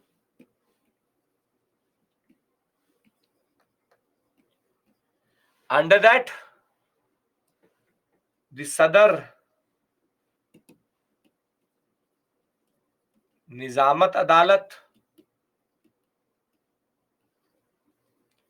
was now going to operate. Under that, he had what are called as circuit courts. Under that, district courts. A four-tiered structure. 2 to 3 districts together make one circuit. Like a sessions court till today. The district courts are called sessions court. District courts together, 2 to 3 go into one circuit court. Multiple circuits go into Sadar Nizamat Adalat. And then you have the Supreme Court. But what is more interesting is how they divided civil. Because under civil, it is even more elaborate. It is even more elaborate. Wherein he divides a ceiling. He divides a ceiling. And that ceiling is that if above 5,000 pounds, there's a dispute, you don't get redressal in India. You go to the King in Council in London or England. Basically, this means that they will go to the British Crown and seek redressal there.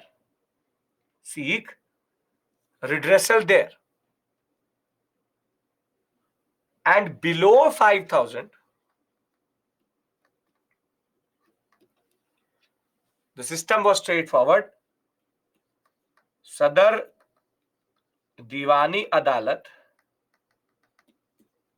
then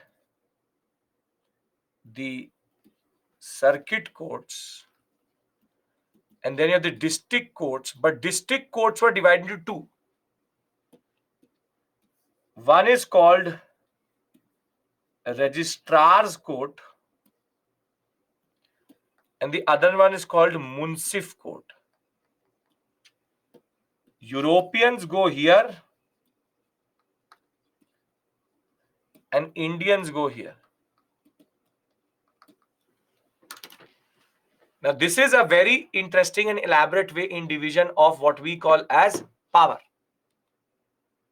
The way they have divided the power itself is quite significant. Cornwallis has now created a whole proper structure in which he can divide the power amongst different courts itself.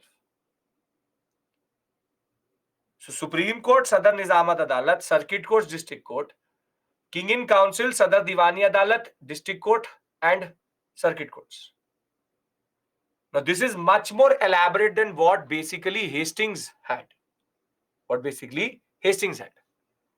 Hastings created a model which was basically problematic. Because it had intermediaries which made no sense. Nizamat means the Nazim's function. The name is coming from that. Why is the registrar court and the municip court divided? Because they wanted not the European disputes to go to the European court. The municip is an Indian officer. He will deal with Indian issues. Registrar is a European. And this is an Indian officer. Munsi is a clerk. Munsif is a revenue officer. Why are you using terms European, sir? British already moved all Europeans. No, I will use the word European because there can be a case in which an Irish, Scottish, all I am calling European. I will not call British per se. Why above 5,000 needs to go to London? Because that is a very big amount at that point of time. 5,000 is like saying that over 100 crores you will have to go to the King in Council. What is Nizamat in Nizamat Adalat? Nizamat means the Nazim's function, which is general administration. In a way, the criminal administration, Supreme Court, Sadar Nizamat Adalat have now basically become high courts. The same structure still exists in criminal in a way.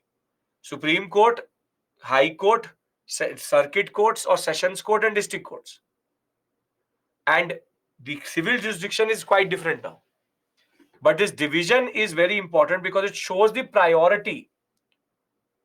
See, because 5,000 pounds is a very big dispute and it will not be taken in India. They would rather want to go to London to resolve it and resolve it in front of the crown. No Indian was ever going to have a dispute of 5,000 pounds. So it would have been a very big dispute of a European contractor, of a person who was working. 5,000 pounds. Above 5,000, it is King in Council. Below 5,000 is Sadar Diwani Adalat. There is nothing here. I will make all the structures together and it will be fine. Because I just have to tell you what William Bentinck does. Bentinck will do only two things. And that is what I have to teach you. In the civil court hierarchy, see, do not try to look for the Indian judiciary in this. Because what Supreme Court today is actually a federal court, which will only be created in the 1935 Act. This Supreme Court is not acting like the Supreme Court of India right now. This is more specific to Bengal and much more narrow in its jurisdiction. You just go with the basic structure. I will actually tell you, if you will read this out, it will make no sense. That is why every book in which you will find judiciary, they will not talk about these things only, because if you start to write these things, it will mess up your mind. My only request to you is that you understand this fact that the Hastings model is more about intermediaries. It's a two-tiered model. While Cornwallis has now created a much more elaborate system in which there is criminal and civil jurisdiction and it is divided in a certain way. Are we clear about this? Because then I tell you just about Bentinck. Simple, straightforward differentiation. Bentinck did one small thing. Under William Bentinck, he replaced this district sessions, the circuit courts, with district collectors. That's it. This is a mains oriented topic. Prelims also you can get, where they can talk about Sadar Nizamat. See, this is a very theoretical area. Can get both type of questions. In Sadar Nizamat Adalat, judge is European. Yes. Everywhere judges are European except for this Munsif. Everywhere this judge is European. So it basically removes the religious intermediaries and has now asserted a more clear-cut understanding of the whole system. Now, basically, what you have to remember is very straightforward. This slide.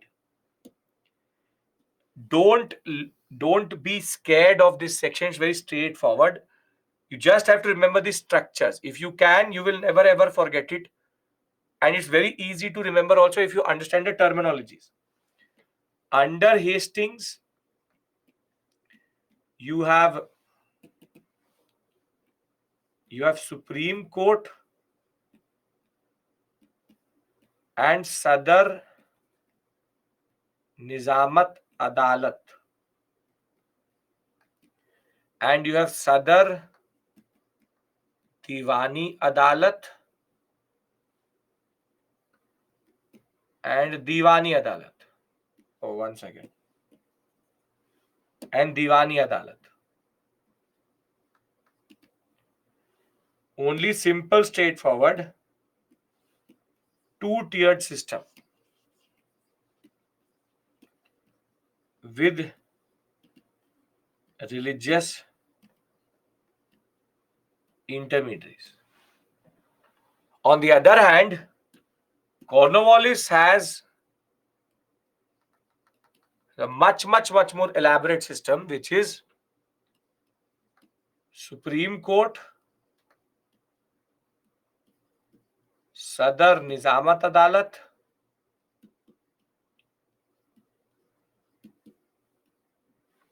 circuit courts,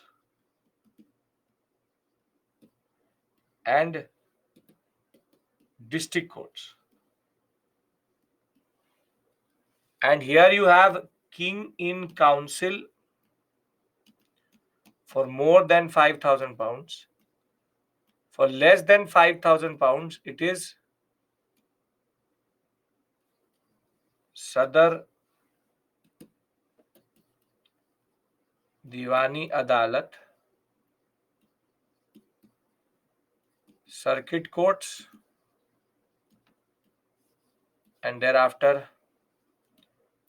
registrar and munsif. And under Bentic, the change is this will become district collector. Can you remember this slide?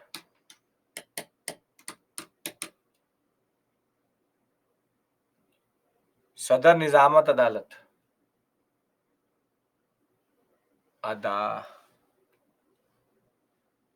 अदालत ठीक है okay yes okay this is fine Supreme Court Sadar district Sadar okay yes can I in the place of intermediaries kept munsif then problem still remains no munsif is not a person who has to take judgment with regards to criminal jurisdiction he's actually an officer which existed previously also for revenue disputes in Mughal India munsif was already there. Munsif's position was already there. He's a revenue officer previously also. He's a specialized officer. And to be very clear, there is no religious intermediaries here. The problem is religious intermediaries. District court under... So I have now split up that like this. District court have two forms. But in case of Warren Hastings, there was no section of European officers also. I'm not getting what you're trying to say that. Supreme Court cannot take civil cases. No. Till today, Supreme Court very rarely will take a civil case. It will be in a civil court only.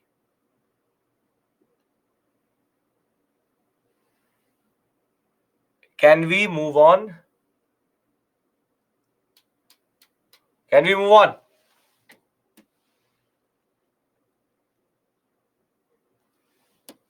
Yes? Okay. All of this has been written in the PPT also. But when you will read the PPT, it will actually make no sense. Because it is written like that only. So judicial mechanism between 1765-72 when Clive was there. The problem was that Clive did not change anything. And therefore, too many overlapping jurisdiction. And the issue was that it is based on Sharia, it is based on religious intermediaries. Corruption is there. There's no what we call as consistency. The trick is to learn these. Yes. How to remember this? I'm giving you the structures. This is the trick to learn it also. Now, in Hastings model, you have Diwani Adalat, Nizamat Adalat, and criminal and civil jurisdiction is divided. Criminal and civil jurisdiction is divided. Muslim and Hindu law is applied by both different intermediaries, and civil courts will have what we call as the district collector, and in that you will have European. It could be anyone, but it's a European judge. Thereafter, the Qazi and the Mufti and the Maulvi are going to supervise the judge giving a judgment. And in the Sadar Nizamat Adalat, you could go for appeals over what you call as the person you don't like, which later became Supreme Court. So previously it was Sadar Nizamat Adalat, then it became Supreme Court in 1774. Thereafter, Cornwallis changed this whole system. So if you actually look at it, if you read it out, it will make no sense. Revenue and Justice Department should be removed. European subjects should also come under jurisdiction of this. Principle of sovereignty of law should be there.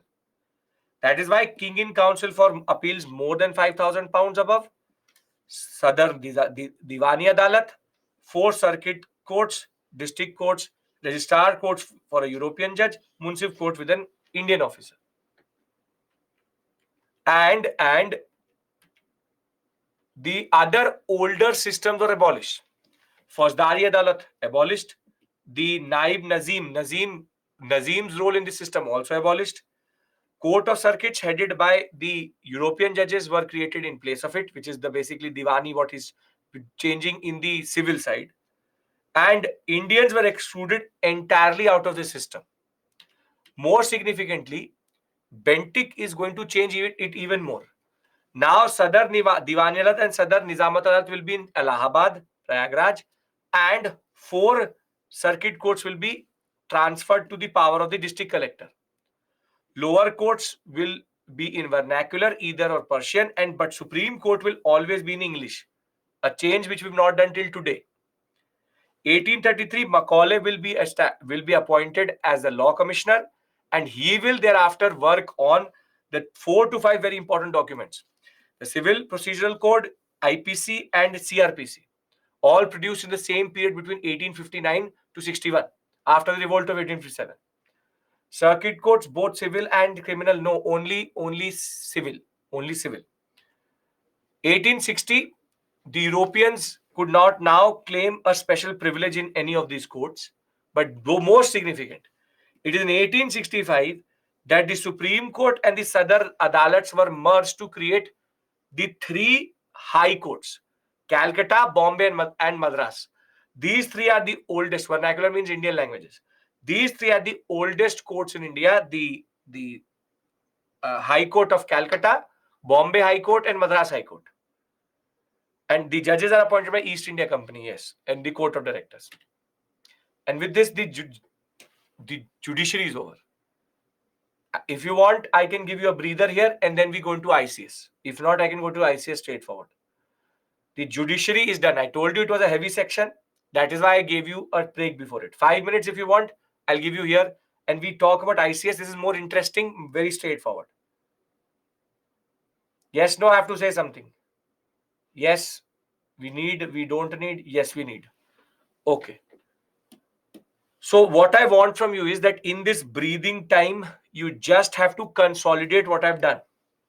So don't worry about the judiciary. They have not asked a question about the judiciary. You just have to remember this basic chart which I've made here. If you can do that, you will be able to answer any of the questions. As it is too technical an area to ask a question, but I have to teach you judiciary, so I'm teaching you judiciary. Done?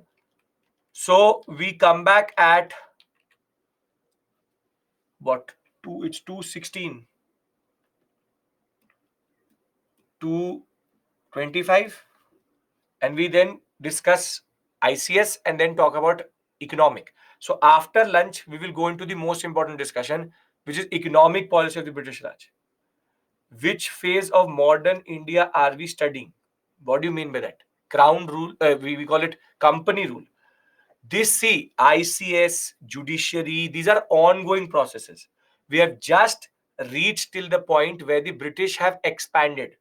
Economic policy is also self-encompassing. It will keep on happening through a certain period of time. So we are still in the area of the East India Company controlling everything. Okay. So I'll see you at 2:25. 45 minutes discussion, or rather 40 minutes discussion proper on ICS, and then basics of what we call as economic policies. Right? Okay. This system continued for what time? Till the British were here. But there will be changes which will be made in the subsequent Indian Council Acts, which I'm not talking about. I'll talk about them when I'll reach Indian Council Acts. This is the initial system till 1857. You take it like this. Whatever judiciary I've taught you is between 1765 and 1857. Right? Okay.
Okay.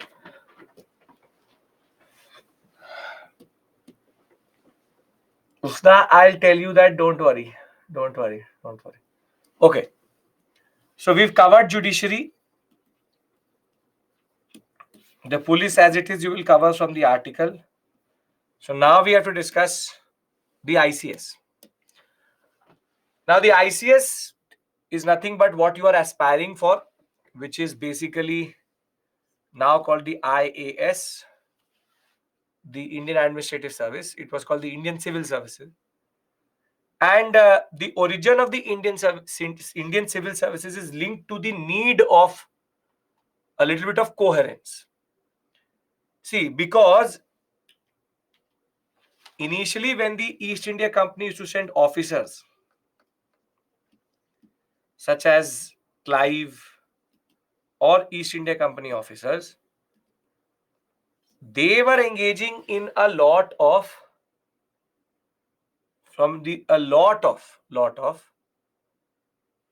what we call as illegal trade, wherein they are doing private trade, they are trying to take bribes, they are taking land revenue, they are becoming zamindars.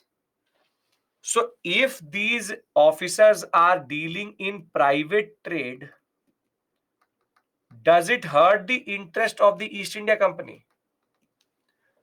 Does it hurt the interest of the East India Company? Yes, because what could have gone to the East India Company as profit, these officers are in a way gobbling it up or taking so many bribes, multiple bribes. Corruption was something which had become problematic. So these East India Company officers, the private trading was becoming a problem. And for the same reason, when Cornwallis will be sent to India, he will be given a mandate. Mandate would be find a way that you can make ICS more streamlined or create a service which can basically undercut this issue.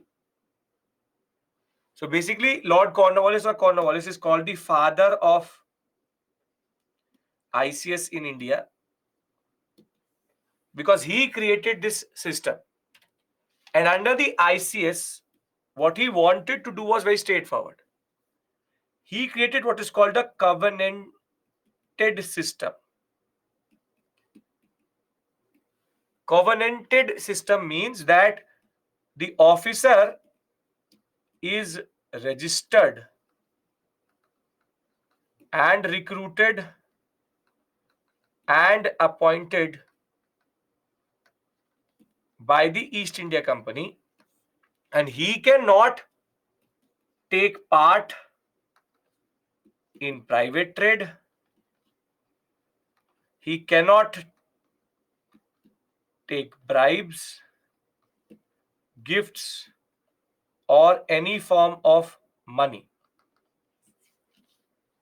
They are given a specific salary.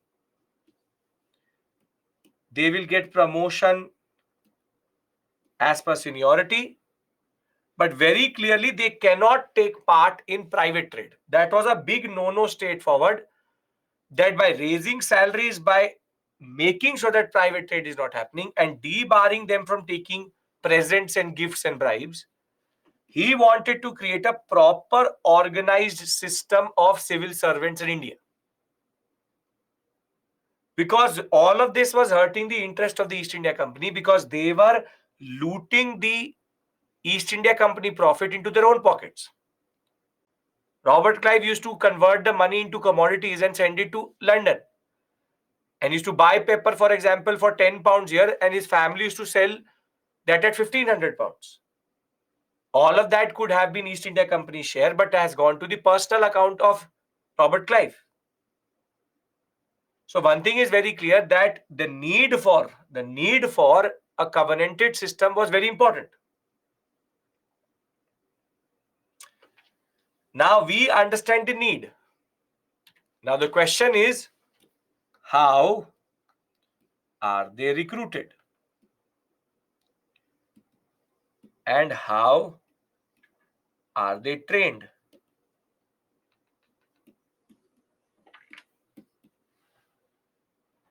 The answer to the first question is that till 1853, though there was a provision in 1833 also, till 1853, it was via nomination by the court of directors. And after 1853, it was open competition in London, wherein you had the prelims, the mains, and an interview to clear this examination. But the prelims, mains, and interview had different subjects. Now it used to be Latin literature, European history, European knowledge, classical literature, unlike what it is today. But the structure remained the same. Three-tiered examination. But nomination by court of directors was the problem because this will lead to nepotism. This will lead to nepotism. And there was an attempt in 1833 to stop it, but it did not work. It's only through the Charter Act of 1853 that open competition started. But if an Indian wants to give this examination, he still has to go to London.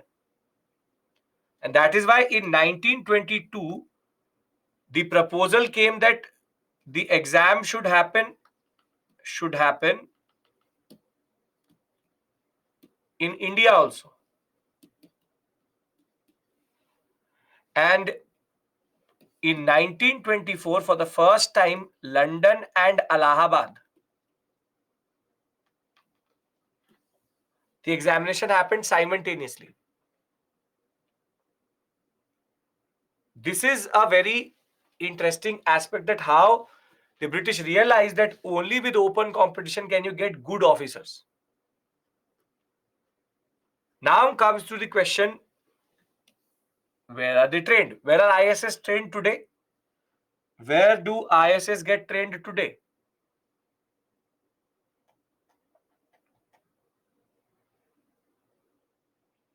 Masuri, Labasna. Perfect. But here in 1806, Wellesley will establish what is called the Fort William College. This Fort William College was established to train ICS officers, so that they come to Calcutta and they learn the Indian way in India itself. Every officer need to know one vernacular language. They need to know either Sanskrit or Persian or Urdu or the Hindu sector or any or Bengali itself. They needed to know Indian languages. For that, they needed to be in India. However, Anshika, don't ask for PPT because there's no SME and I have no way to push it. So you'll get it once this will be generated. It is there already in your dashboard under downloads. So there is nobody here. So the people who are posting in doubt section, don't do it. There is nobody. It's only me and you. Now,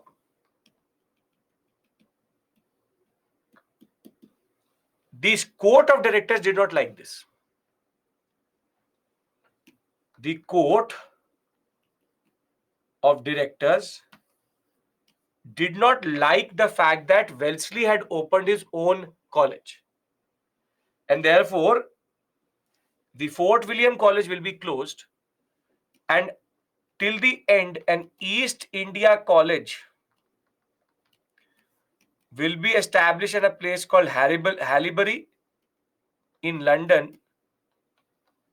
And till 1947, every ICS officer had to get trained here. Haileybury in London. So Wellesley had a very good plan that let us train them in India itself, but that didn't work. Rather, East India College was the one which became the center. This is the Labasna at that point of time. Now, when we talk about ICS, they are not trained to serve the people. They are not trained to serve the Indians. They're trained to exploit India.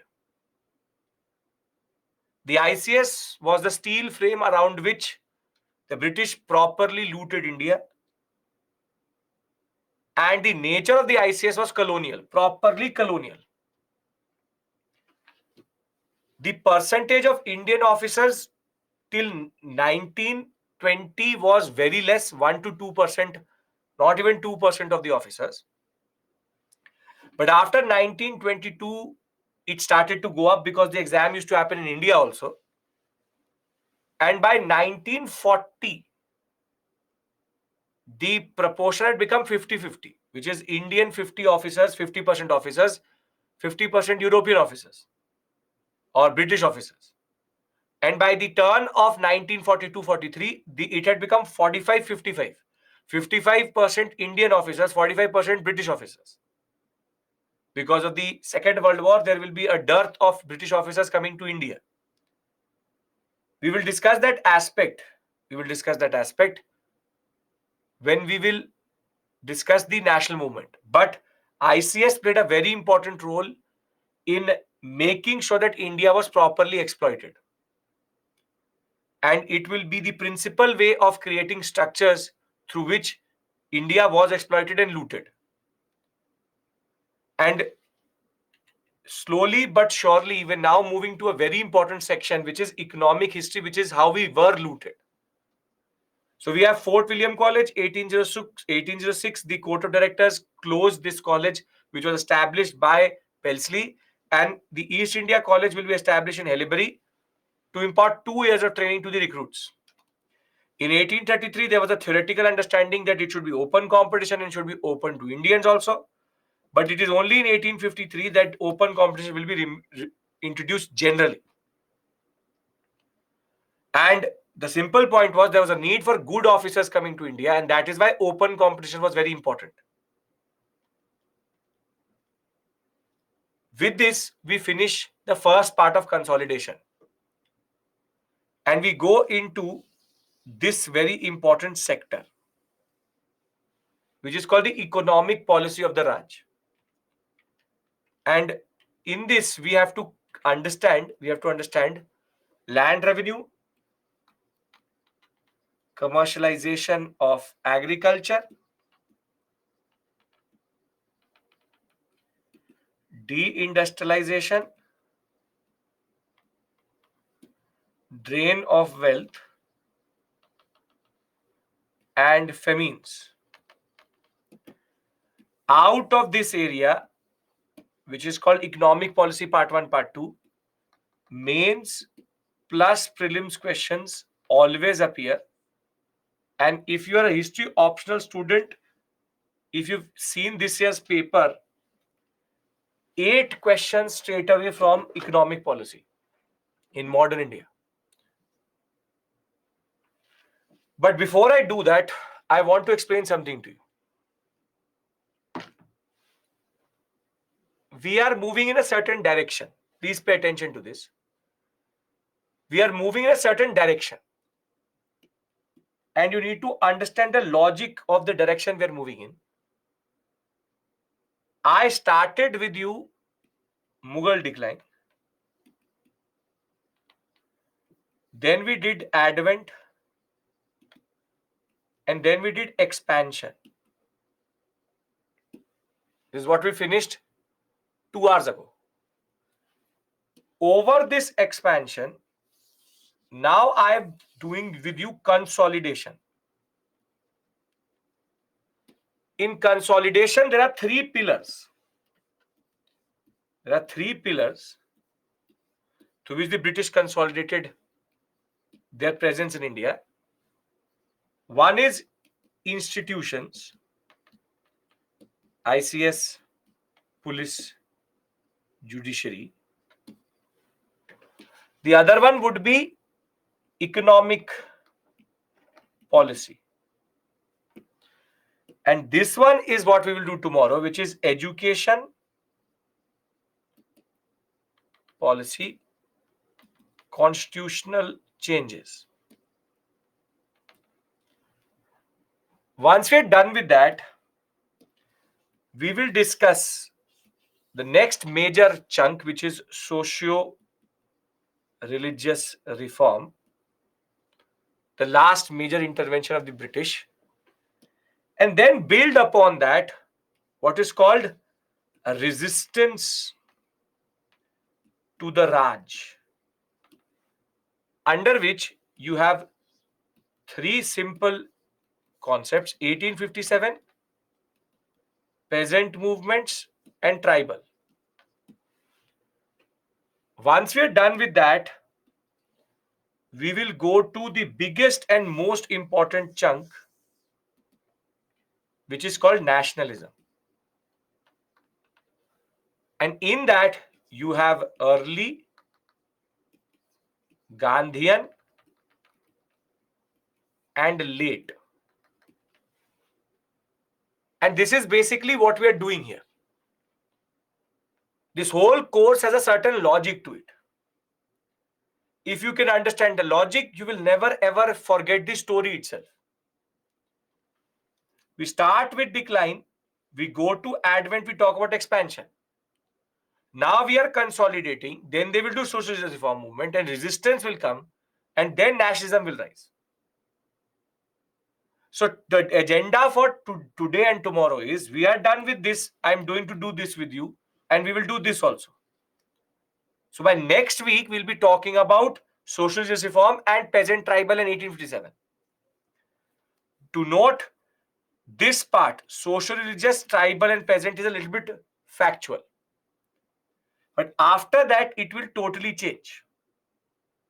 Will we start social justice reform? No. Tomorrow we won't be able to. I think tomorrow, education policy, constitution, maximum early legislative reform. But there's a lot to unpack here in education policy. I will try to do social justice reform. It should be, at least revivalist should be done. We'll see. Now, the point which I'm trying to say is, I am now in a way closing a certain section. Does anybody have any issue here? Mughal advent, because we have to systematically cover everything. Mughal advent expansion. Anybody has any issue here? Because here you only had basic facts that 1498 Vasco da Gama came, 1500 then Cabral came, then 1501, 1503, then 1510, then 1529, then the British 1615, 1613, 1639, 1632, 1651, 1717, and thereafter we went into these wars, the Carnatic, Bengal, Mysore, Maratha, thereafter Sikh. And then we've done subsidiary alliance and doctrine of lapse.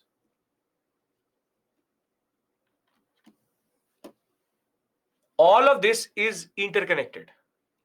From the Portuguese coming to Baja Faramu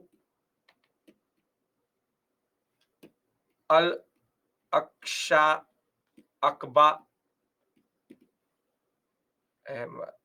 Yes, Baja Farmu Al-Shah Akba. This is what we are doing. This, if this is your first class, you have to go through all of this. Consolidation and expansion is different in the way that this is expansion. Expand. Consolidation is when you have expanded, then you consolidate. This, what I am doing, is called consolidation, because in weekend batch there's a problem. We meet every 7 to 5 days.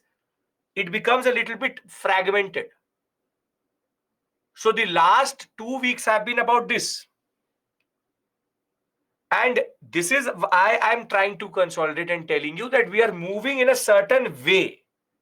And if that way is clear to you, then I would want to go into the next most, because economic history is totally different.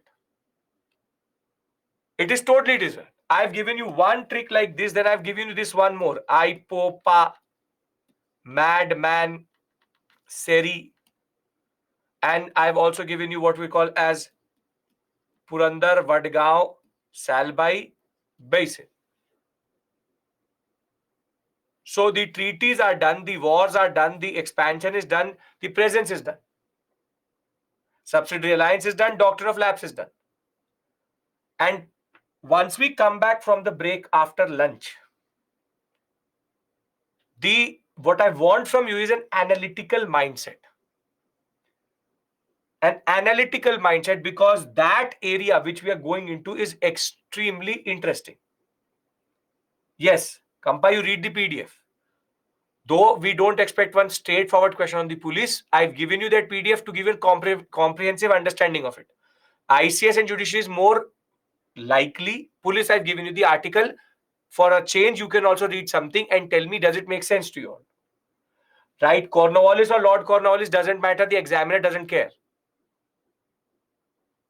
Tomorrow, I will also do with you previous year questions to show you what can come from this area which I've covered, because previous year questions, the problem is economic history should be done.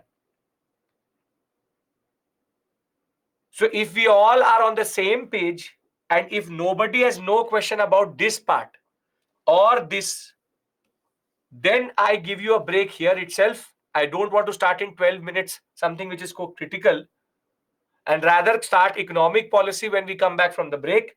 And then we go into the most important discussion, land revenue settlements and the implications of 1765.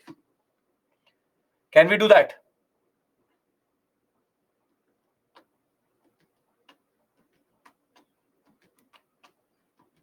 Done? So I hope that since the morning, that there is better clarity of what we are trying to do, and a certain section is over finally. Test series will start next month, I think mid next month. Okay. Which type of question can come from judiciary topic? It will be either mains oriented, but prelims I've never seen a question in that area. For prelims question, there needs to be a very good understanding which needs to be there, which is the examiner will unlikely yet to have it. I've given you a very high level of understanding in judiciary. So don't worry about it. You are geared to write any answer if they ask you any question. But I don't expect a question. Can we take a break, come back, and take the story forward? Okay? I want to know, should I take history optional? See, I never recommend any optional to anyone, because optional is a very, very, very, very subjective personal thing. I will say that you take history optional, then you will read history optional, then you will give me abuses. Why did he tell me to do it? Look at the question paper, look at the pattern, look at the syllabus, take an informed decision yourself. Nobody in this world can tell you which optional is best for you. You have to decide it for yourself. If somebody is trying to tell you something, ignore it because they're trying to push it. I've seen people taking optionals because their seniors took it, their brother or mother took it. That is not important. You should have an aptitude. You should have something to commit with it, because you have to go BA honors level with regards to that. You should have interest. You should have aptitude. It should have to stick with it. Here we are GS. Optional is honors level.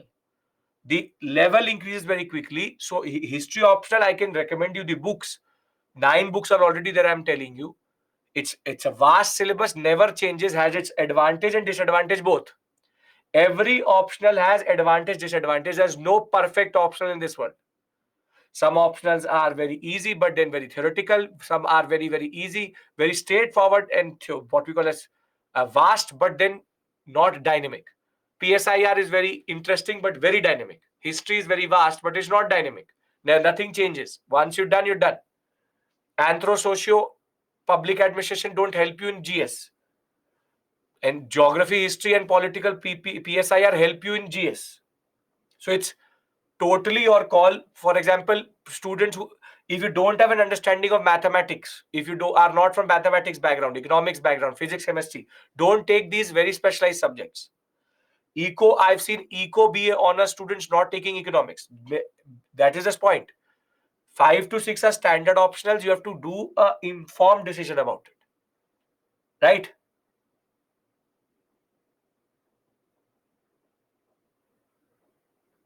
I am interested. I have fear of questions because I have never seen UPSC questions because I am new to this. So the first thing is go to the UPSC website. Every optional question paper is available. Every optional question paper is available. Every notification of UPSC which comes for prelims has the main syllabus within it. And you can go and see it and correspondingly understand. It is the era of Google. You can go through multiple analyses. You can understand the level. You can also once go through GS and then realize what is the most interesting. But interest fades with time. Have to persist with it.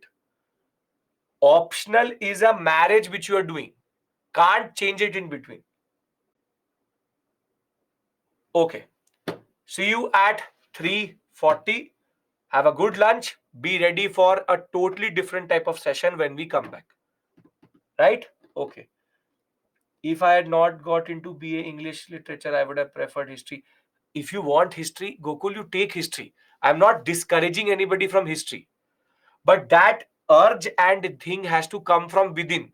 If you ask me, yes, take history, I'll say, okay, take history. Take history optional.